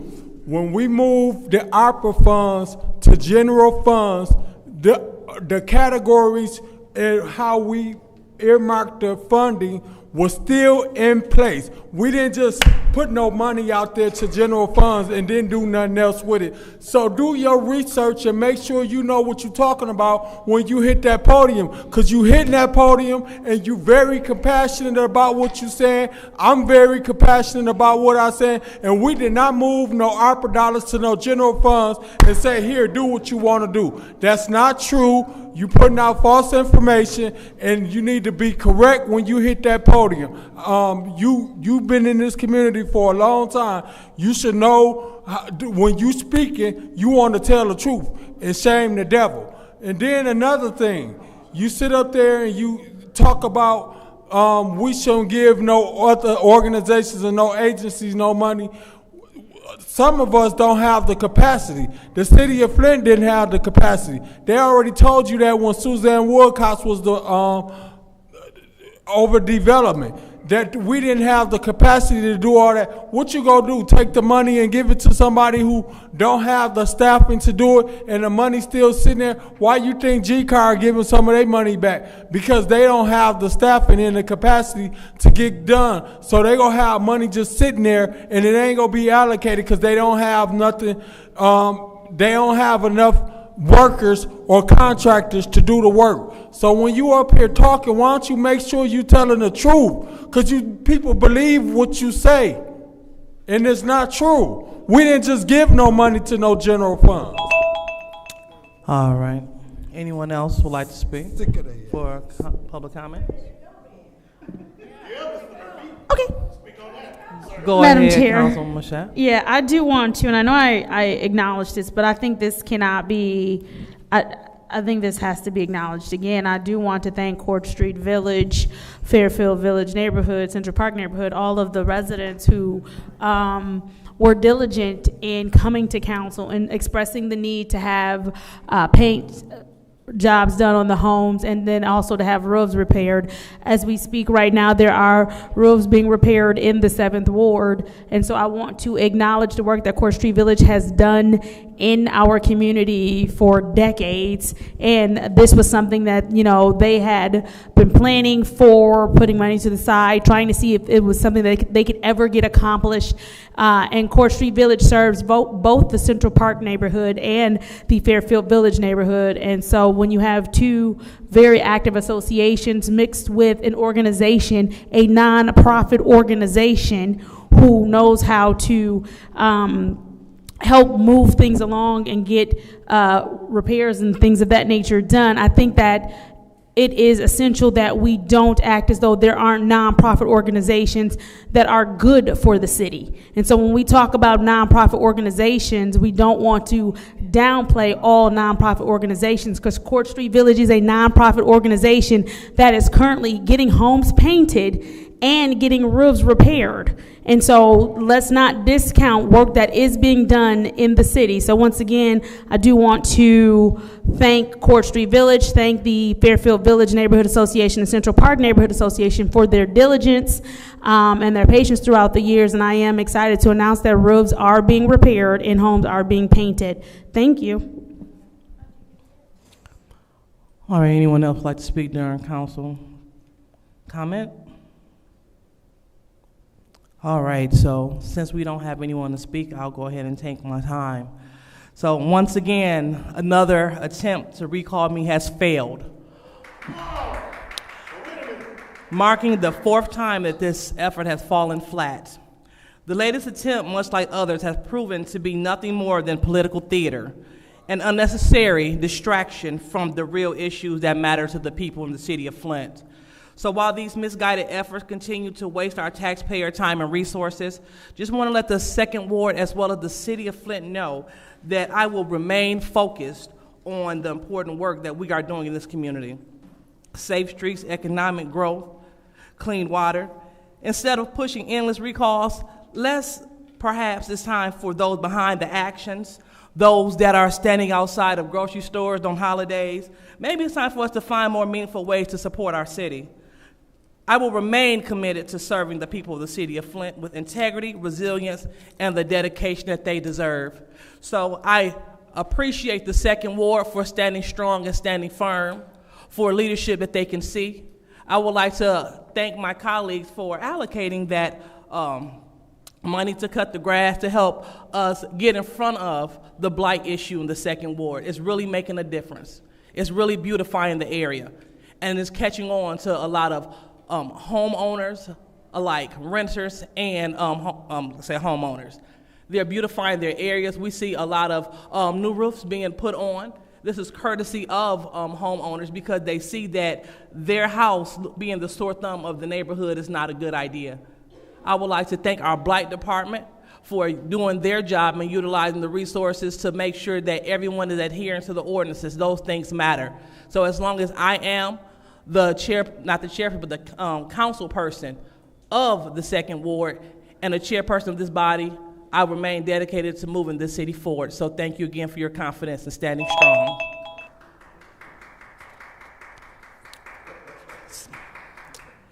So with that being said, thank you, my elected councilwoman in the 7th Ward.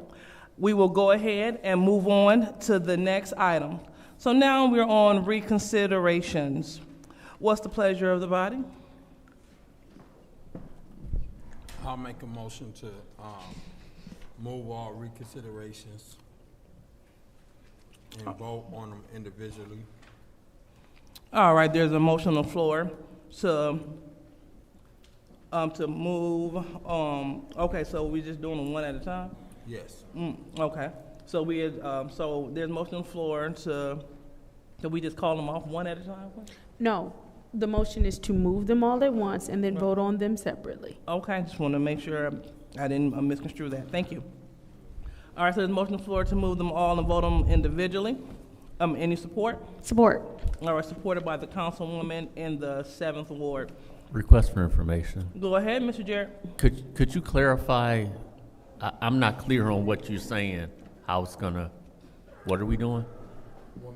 Sure, go ahead. You make the motion. So what it is we got 1, 2, 3 items for reconsideration. We're gonna vote on all of them, but we still gonna separate them. and vote on them individually. Madam Chair. I was good over. So, like a consent to reconsider them all, and then after we reconsider, vote on them? I mean, we could do it that way. Yeah, that's correct. We could do it that way. Yeah. Madam Chair. Oh, go ahead, Clerk Donahue. I believe that you should vote on each reconsideration separately. Yeah. Oh, okay, so you said we should vote on each consideration separately. Request for information, is that because we have to discuss them? I didn't hear you. Request for information, is that because we have to discuss them? I couldn't make it out. Request for information, is that because we have to discuss them? That's my question to the clerk. Madam Clerk. It might be because you have to vote in the affirmative to. Madam Clerk. Hold on, let me make sure he voted in the affirmative. There is no discussion on the motion to reconsider unless you choose to do so. So if you make the motion to reconsider, it would go immediately to a vote unless someone asks to discuss it. Okay, so I seconded it, so.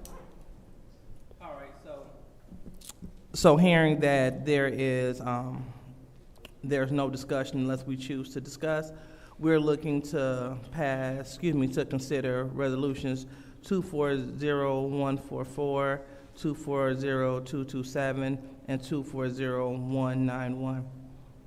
Yes. All righty. So, me still being a little confused on what you all are talking about? So. Go ahead. So we can move it to council and we can discuss it then. No. It's not No. it ain't in council, it's just for reconsideration right now. Point of information. Oh, so what is your point, Ms. But- Priestley?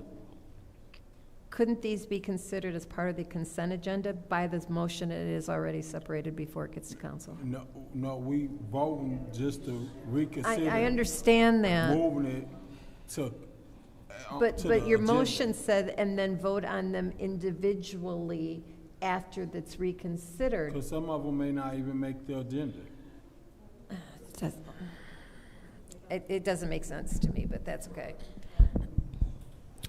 So his motion is to vote to reconsider them all at once, put them a part of the consent agenda separately, and then if they make it through the consent agenda, fine. If they don't, they can be separated. But his motion is literally just to reconsider all three of these at one time and put them on the council agenda. That's it. Okay, so from what I just heard you say, Councilman Mashat, so we're voting to reconsider all of them and make them a part of the consent agenda. That's what you just said. Once we get to council. Oh, okay. Point of order. All right. What is your point? No, I understand that, but the clerk just said that we can't do them in bulk at all, period. So. No, we can't, but I was explaining. Okay. So. She was translating. So the motion to reconsider them all is not on the table, right? No, it's not on the Okay. table. I was just simply explaining what. All right, so. Request for information through you to the clerk. Are you saying we should or we cannot? The council can make whatever motion it wants, but the motions to reconsider normally are done individually. But we can. You can make whatever motion you There we want. go. So if it fails, then you just do it individually, but we can. All righty, so there's a motion on the floor to reconsider resolutions 240144, 240227, 240191, supported by Councilman Mashat. That's what I heard? I just want to make sure, so do you still support that? So Councilman in the 3rd Ward moved. Request for information. You to the attorney. Can we do that? I think I would defer to Clerk Donahue on this. I think Perfect. she's saying it's technically possible, but for purposes of record keeping, I think it's a lot cleaner for her purposes if they're voted on individually. I'll rescind my motion. There we go. And I'll make a motion to reconsider 240144. All right, there's a motion on the floor to reconsider 240144. Support. I'm supported by the councilwoman in the 7th Ward. Any discussion? There is no You said there's none? correct. Oh, okay, so I thought I heard her say we wanted to, but that's fine and even better. All right, and so since there's no discussion, we're going to go ahead and go straight to the vote. So this is to reconsider. Request for information. What is your point? Through you to the clerk. If a motion is always in order, could we make a motion to discuss it?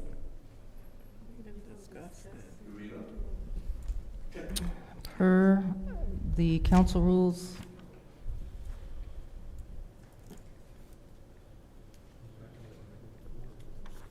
Exactly.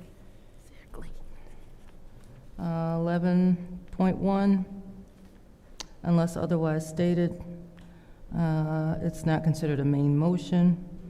The following motions, of which one is to reconsider. 11.3, unless otherwise stated, there is no debate on any of these motions. So unless otherwise stated means it's possible.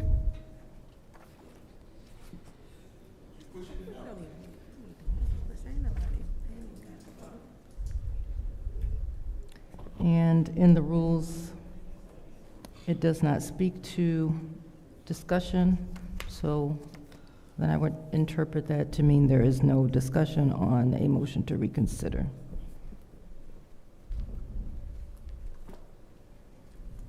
Per the council rules.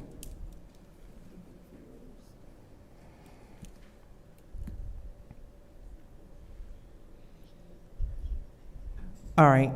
Discussion will happen when if it makes it to the agenda, then you would discuss it with the main motion.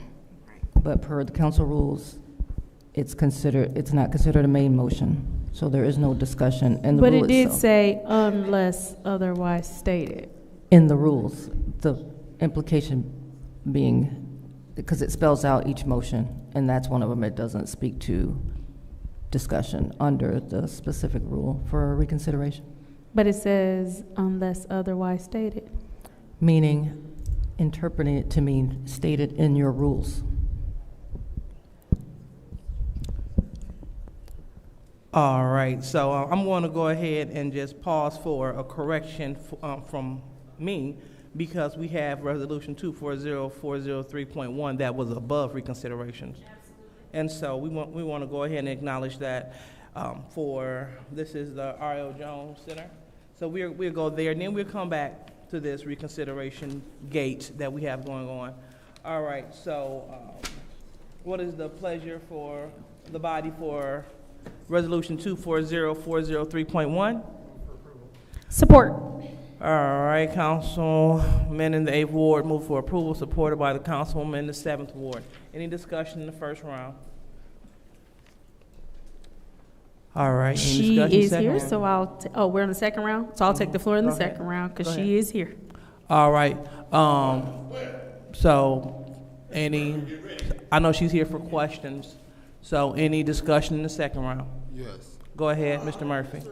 To you to Mrs. Jones. Yes. Oh, go ahead. No, go ahead. I'm looking at something. Go ahead, I'll watch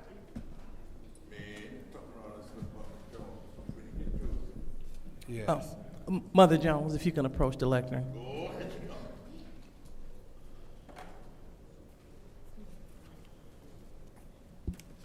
Yes, Councilman Murphy. Yes.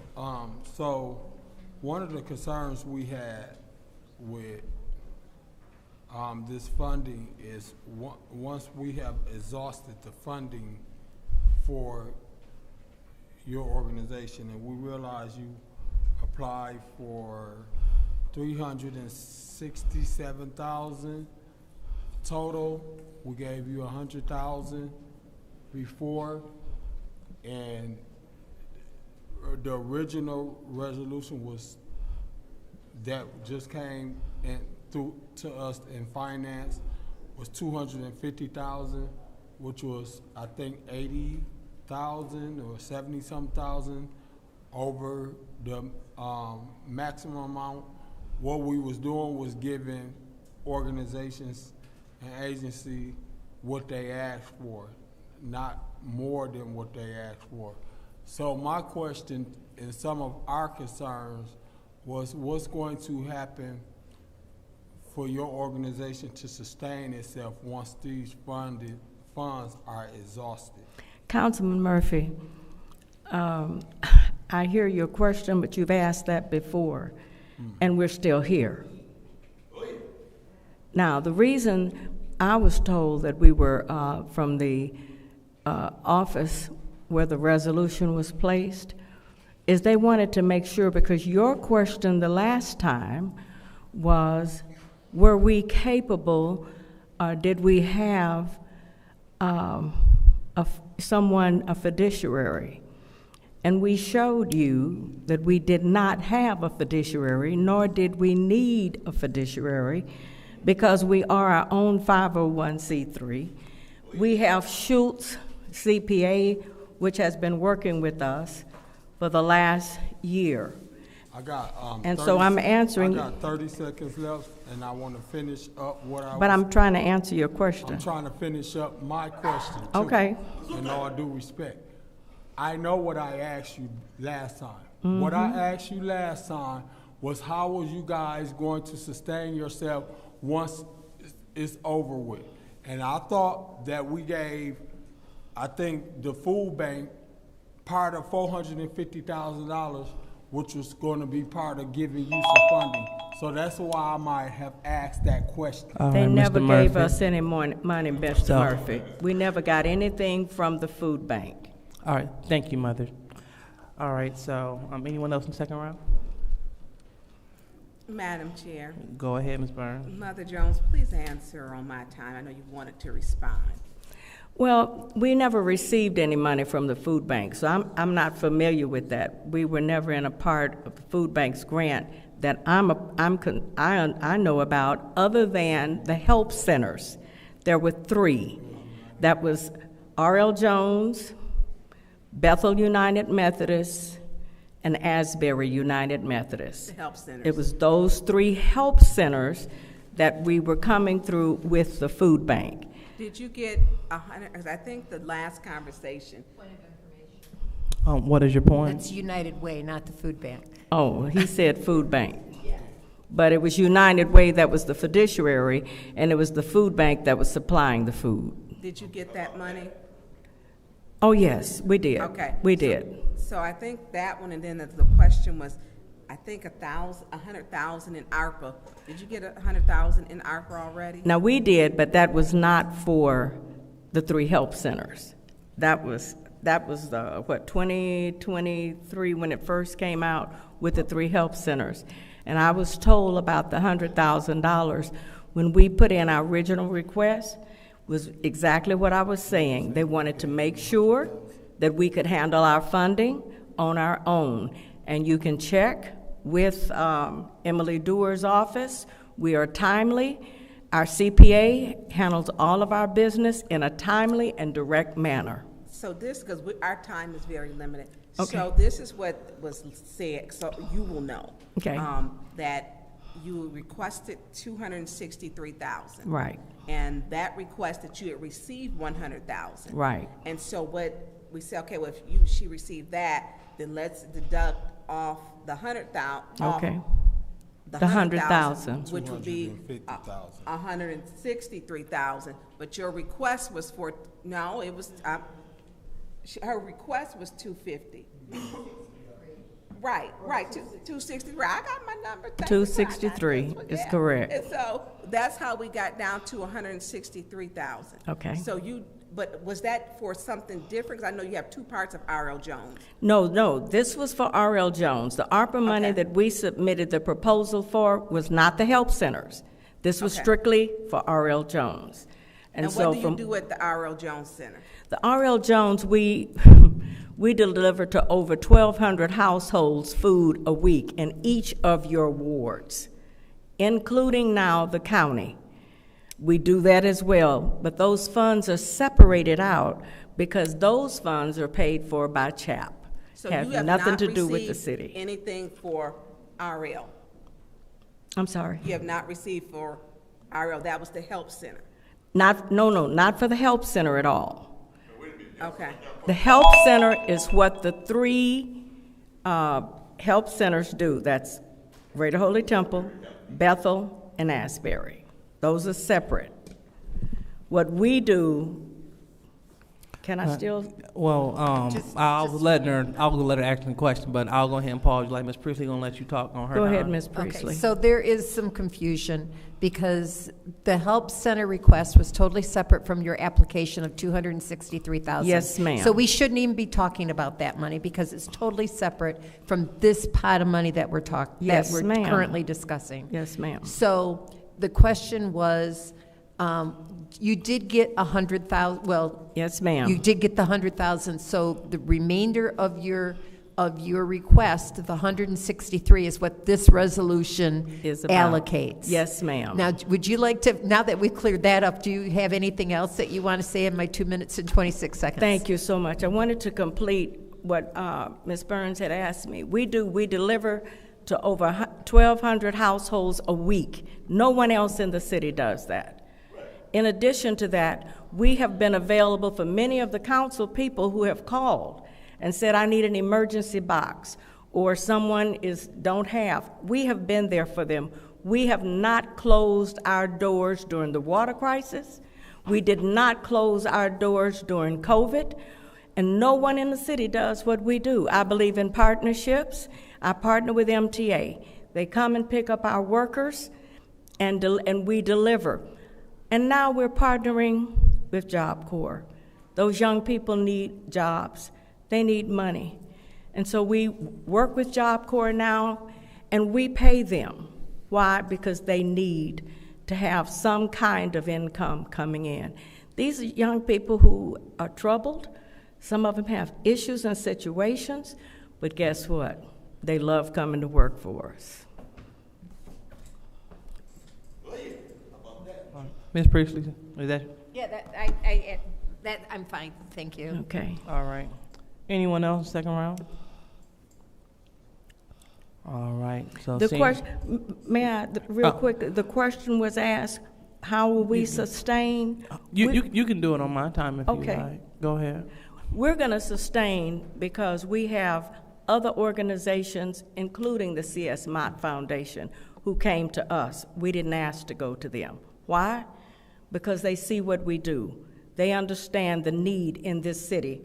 Social determinants of health is what you talk about all the time, but we actually do the social determinants of health. In addition to that, we have a clothes closet where we clothe over 5,000 people that came through our doors in 6 weeks for clothing. So we are a company that works for the people and the community, and every single councilman sitting in here, we have served your people. Continuously, we never say no, and it does not matter what they do. We also have a resource center where the health department comes, vaccinations, Michigan United come. We do all of their blood testing and so forth. So we try to be everything it is, because I hear everybody talking about the north side. Nobody is on the northeast side of Flint but us. Nothing is over there. No community center. Our church is the only one on that northeast side, and now that you've got 475 running through, you're not even cutting off Pearson Road. The only way to get on that northeast side now is Carpenter Road and Stewart, and we're in your district, Mr. Murphy. We're in your district. We're in your ward. We handle that. Mr. Murphy. So I'm just saying to you all, I'm here. You've never asked for me to come, and I didn't show up. You've never asked me for anything that I did not give. And Mr. Murphy, I'm not on payroll. I make sure that our employees are paid. Point of information. Right now, I'm very hurt. Pause, Mother. So what is your request? Point of information, I never asked you about your payroll. Okay, but I'm saying to you, Proceed. Mr. Murphy, I want you to understand the importance of R.L. Jones community outreach in this city. We opened up in 2016, and we're open every single day, whether it rains, whether it snows, whether it's hot, or whether it's cold. We are there. And I don't think $163,000 is a lot to ask for when you're feeding 1,200 households a week. It's not a lot. All right, so with my remaining time. And forgive me, y'all, I'm passionate about it, and I'm hurt because, you know, it just hurts me that I have to stand every single time and I have to explain what I do for the community in this city. It hurts me. All right. So, seeing that I am the last speaker, we're going to go ahead and call for the vote to pass Resolution 240401.3. It's the resolution for the R.L. Jones Help Center. Roll call, Madam Clerk.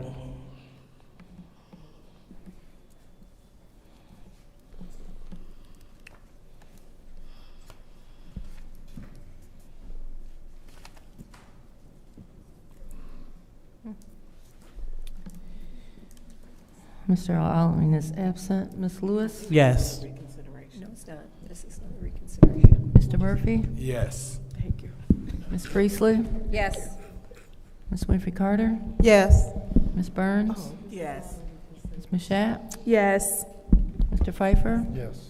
Mr. Jarrett? The vote is 8 yes, 0 no. The vote is 8 yes, 0 no. That resolution passes. May I say thank you? Yes. Thank you to each of you. All right.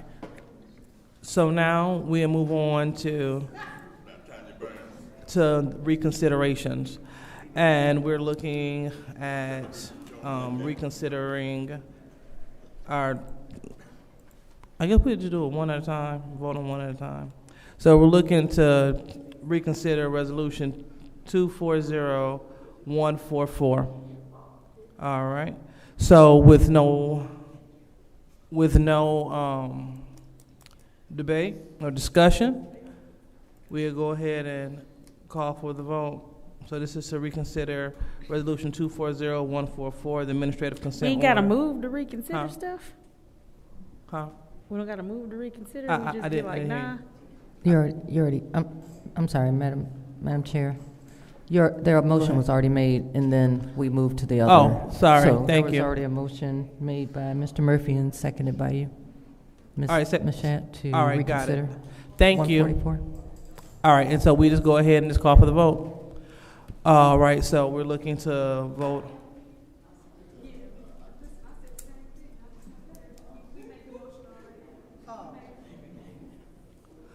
All righty, so we're going to vote on Resolution 240144. So I don't know, does council want to be at ease? Because I know Councilwoman Burns, she did make a comment about colleagues, and I want to talk about water. So we are about to reconsider something regarding water, so maybe she would like to vote on this as well.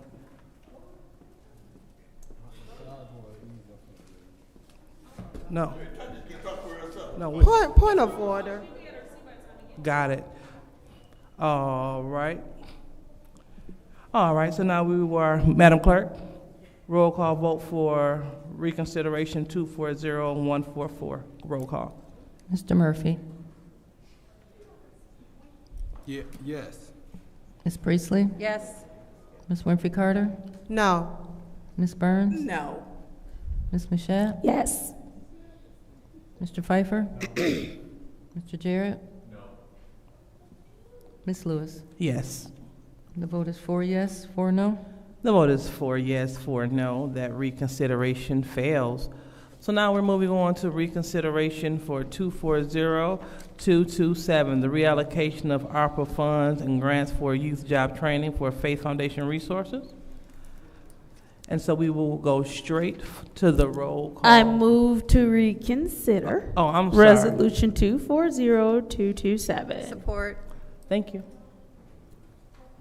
All right, so supported by, thank you, Councilwoman. Supported by the Councilman in the 4th Ward.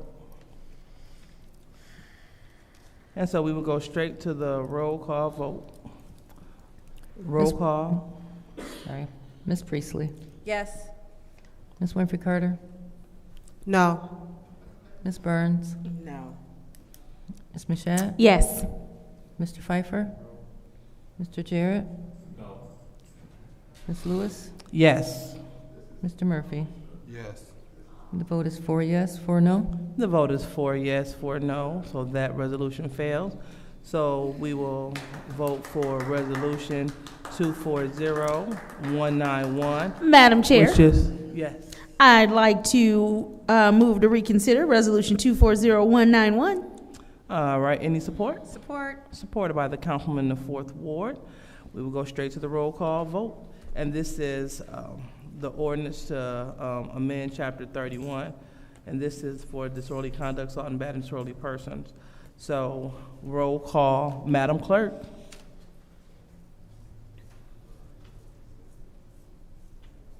Ms. Winfrey Carter. No. Ms. Burns. No. Ms. Mashat. Yes. Mr. Pfeiffer. No. Mr. Jarrett. No. Ms. Lewis. Yes. Mr. Murphy. Yes. Ms. Priestley. Yes. The vote is 4 yes, 4 no. The vote is 4 yes, 4 no. So the resolution to amend Chapter 31 for the disorderly conduct, assault, and battery disorderly persons has failed. So Madam Chair. So now we'll move on to the... Madam Chair. Go ahead. I make a motion to approve the consent agenda. So support. All right, motion to approve the consent agenda, and it's supported by Councilwoman Priestley. Any separations? Madam Chair. Go ahead, Ms. Burns. I would like to separate 240.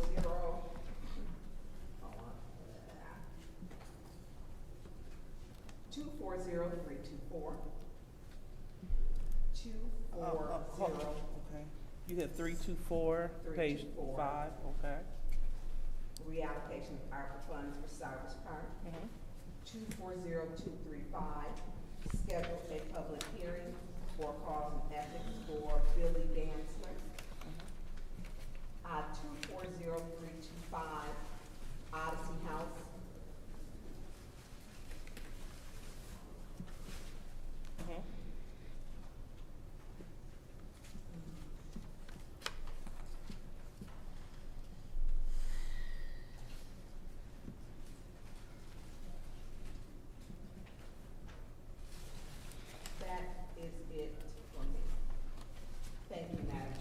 Any more separations?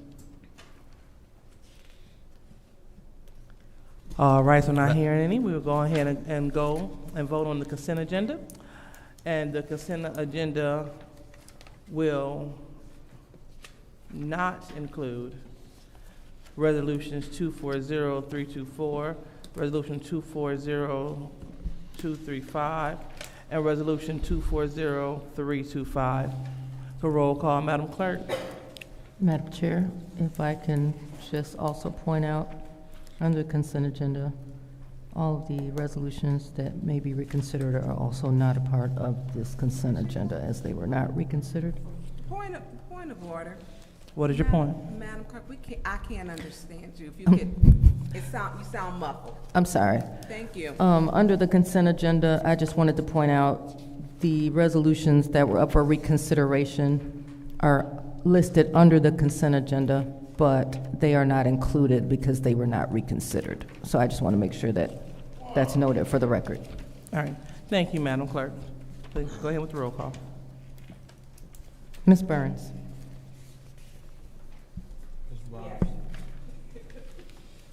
Ms. Mashat? Yes. Mr. Pfeiffer? Yes. Mr. Jarrett? Yes. Ms. Lewis? Yes. Mr. Murphy? Yes. Ms. Priestley? Yes. Ms. Winfrey Carter? Yes. Vote is 8 yes, 0 no. The vote is 8 yes, 0 no. The consent agenda passes. All right, so now we are moving on to resolution 240324. What's the pleasure of the body? Sorry. Madam Chair. Go ahead. Move to approve resolution 240324.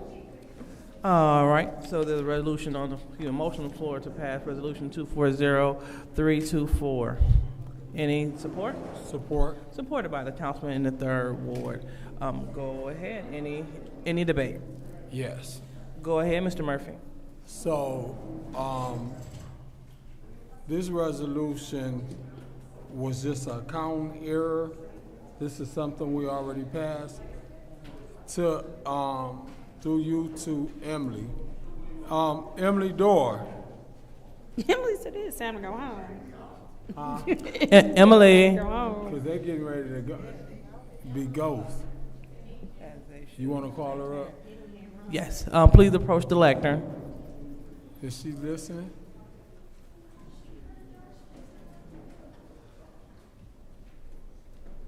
Oh, okay, she heard me. Just not yet. I see you putting your tennis shoes on, Emily, to get on up out of here. So this Sarvis Park, was it just a accounting issue, and is this something we already passed? Good evening, council. Yes, I will reference that this one is It's on page. right here. Resolution, this is to replace 240143, which was passed, and it just had at the bottom of the resolution where it has the box that has where the money is going, had an account number. That was the correct account number. But then in the it is resolved section below, it referenced a different account number, and that is incorrect. And so we cannot move this forward into under contract because of that it is resolved section, which is the legally binding section of the resolution, having that incorrect account number. But we already passed this, didn't we? That is correct. This was passed, yes. Y'all fixed the correction, and the only thing we doing is we removed the incorrect account number from the it is resolved section. All right, thank you. That's all I Yep. needed to know. I'm done. All right, anyone else in Madam the first Chair. round? Go ahead, Mr. Jarrett. Through you to Emily. Just by way, it seems like when we were together last week, there were questions about even exactly where and what property would be used. This is the one to build the food truck stations. And have you received I did clarity? I received the exact update actually that Councilwoman Lewis provided, that they are not going to go with the one that was land bank owned and discovered contamination, but rather there are 2 land bank lots that are adjacent to the park on Wisner, I don't want to mispronounce the street name, that is on the northwest side of the park, and those are the ones that they are choosing to activate, or would like to activate. So land bank they've already. How is that going to happen? Are they going to lease it from land bank, or are they purchasing the property? So that they have not shared with me yet. So, Request for information. Sorry, yeah. Excuse me, as the chair. So they're not using land bank property, so there's no relationship with the land bank. Oh, so it was not the 2. Okay, I thought that Tom had mentioned that those 2 were land banks, so they're not. So the 2 that on Wisner. Right. Okay, then I misspoke. So Emily, do you know what property is being used? It was sent to my staff earlier today. I did not expect to have to come up, and so I did not ask them to share that with me. I'm sorry. So the information was shared by Tom Wyatt with my staff today. So, yeah. Thank you, Emily. I'm gonna let you go ahead and. Thank you.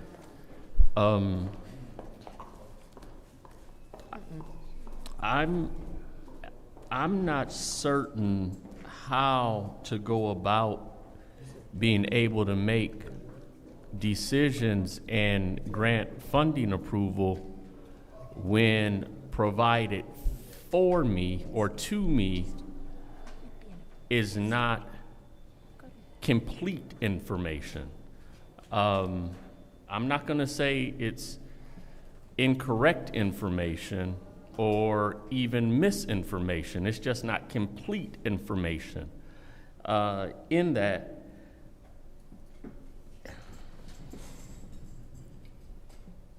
I'm not comfortable yet. I'm done. All right, anyone else in the first round? Madam Chair. Go ahead, Mr. Pfeiffer. So I've asked several times, I just want to know what the money is going to be used for. Are they going to use it to pave the lot? Are they using it to buy land?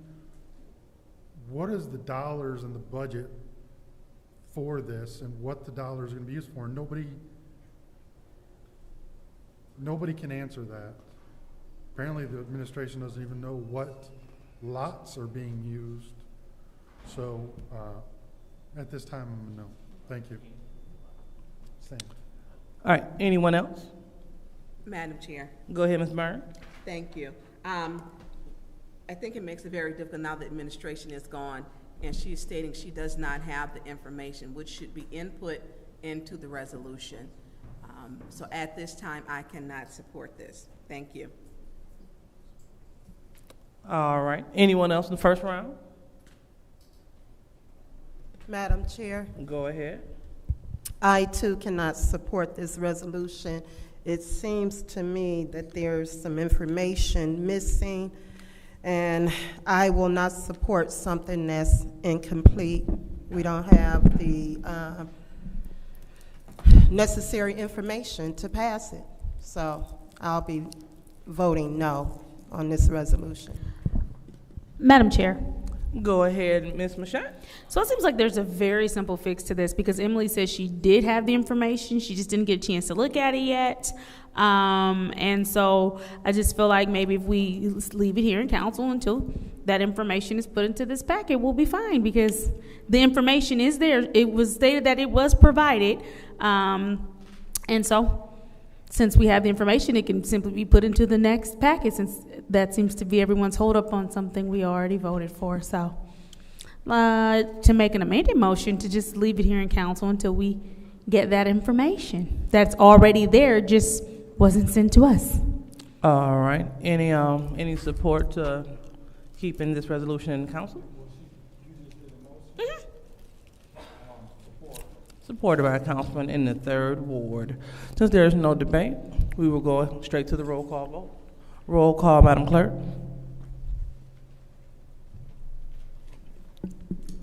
Ms. Mashat? Yes. Mr. Pfeiffer? No. Mr. Jarrett? No. Ms. Lewis? Yes. Mr. Murphy? Yes. Ms. Priestley? Yes. Ms. Winfrey Carter? No. Ms. Burns? No. The vote is 4 yes, 4 no. The vote is 4 yes, 4 no, so that... Madam Chair. That failed. Go ahead, Ms. Priestley. I make a motion to send this back to finance. There's a motion to send resolution 240324 back to finance. Any support? Support. Supported by the councilman in the 3rd Ward. So since there's no discussion, go straight to the roll call. Roll call, Madam Clerk. Mr. Pfeiffer? Yes. Mr. Jarrett? Mr. Jarrett?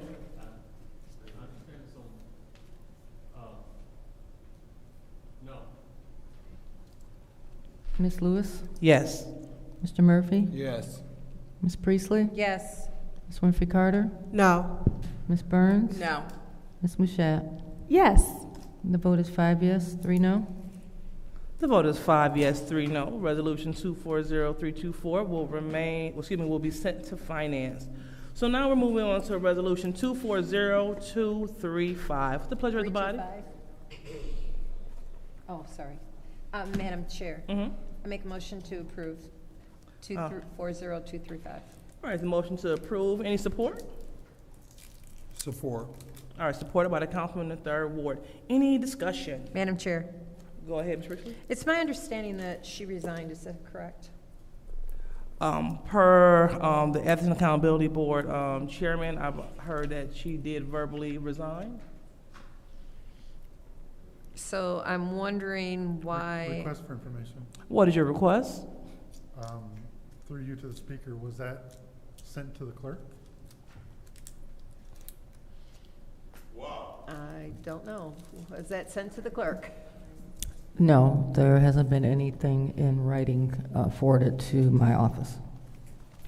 So unless it's received by you, it's not official, correct? Normally, it doesn't have to necessarily come to my office eventually, but it should be put in writing, not just So it expressed doesn't verbally. need to come to your office to your desk to be official? She could give it to the board, the mayor's office, or my office. Does it have to be in writing?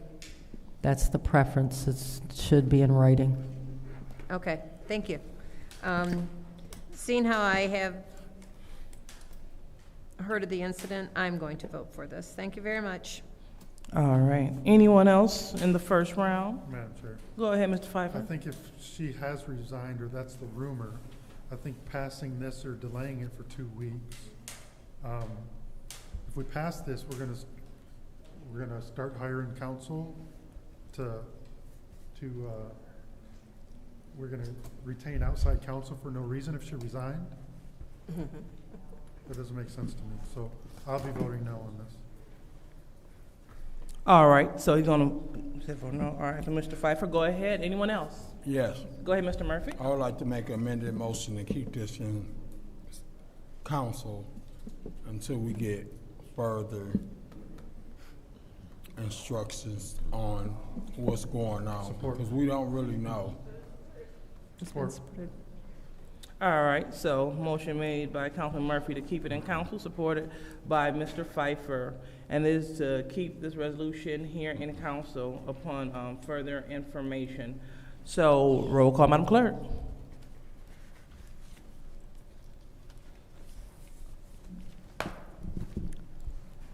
Mr. Jarrett.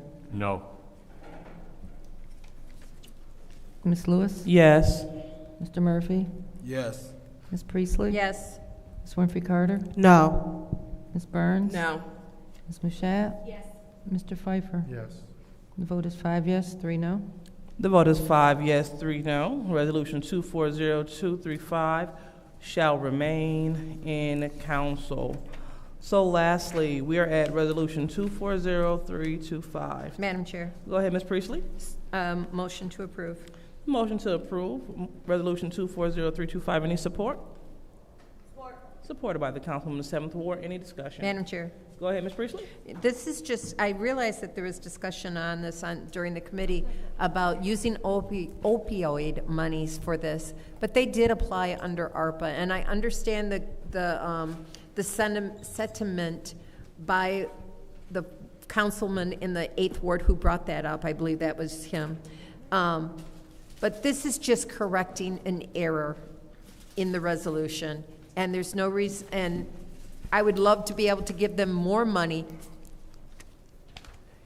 with the opioid settlement dollars, but let's get them that's 25,000, whatever the amount is, and let them get going, and this was for mental health.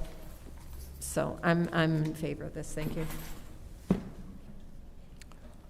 All right. Anyone else in the first round? Madam Chair. Go ahead, Ms. Burns. I will not be supporting this because it was very clear at our last meeting when the deputy CFO stated it is okay to move this, it was not a problem, and we can use opioid funds. We are facing here tonight issues that we don't have enough ARPA. Well, this will put this back into ARPA where we can reallocate it. He stated he can do it, he stated it wasn't a problem, and that's what we should be doing. I don't want to use, if we can use ARPA for something else, especially when we're saying, how are we going to figure out to pay the $200,000 for the mental health for the officers, for the for them to receive counseling or whatever the services are. Well, this would be 36,000. We can add to that. So it was already, they stated we can use opioid. It was fine. They stated it on the record. I'm not, I mean, we have a whole lot of other things we need to use for ARPA. A whole lot. And so I'm not going to support this coming out of opioid when we know we should be very mindful of our ARPA funds now.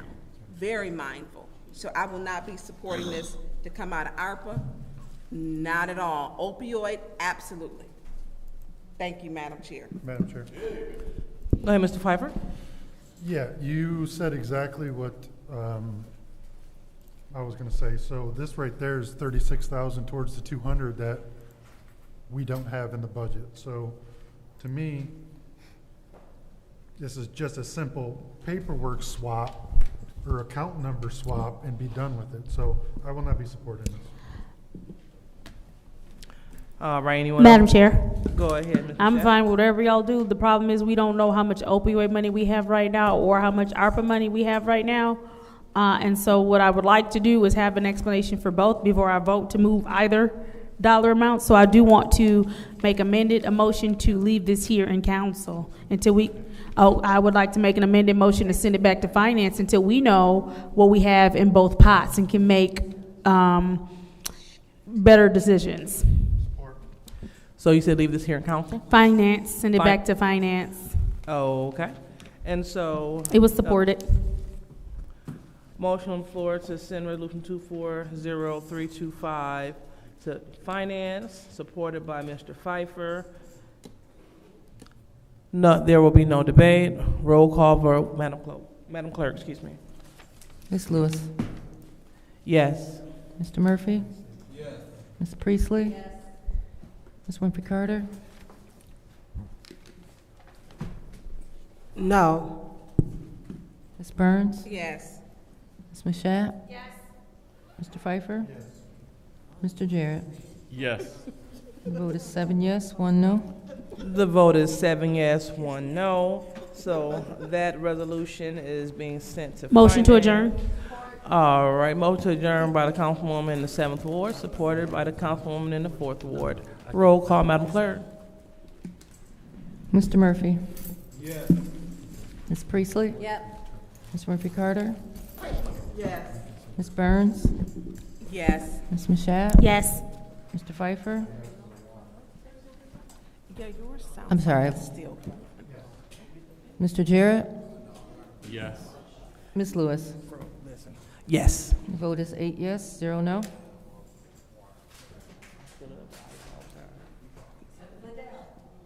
Sorry, what was 9 yes, 0 no. It is now, oh, sorry about that, see Quincy. 8 yes, 0 no. The time is now 10:27. The Flint City Council meeting is now adjourned.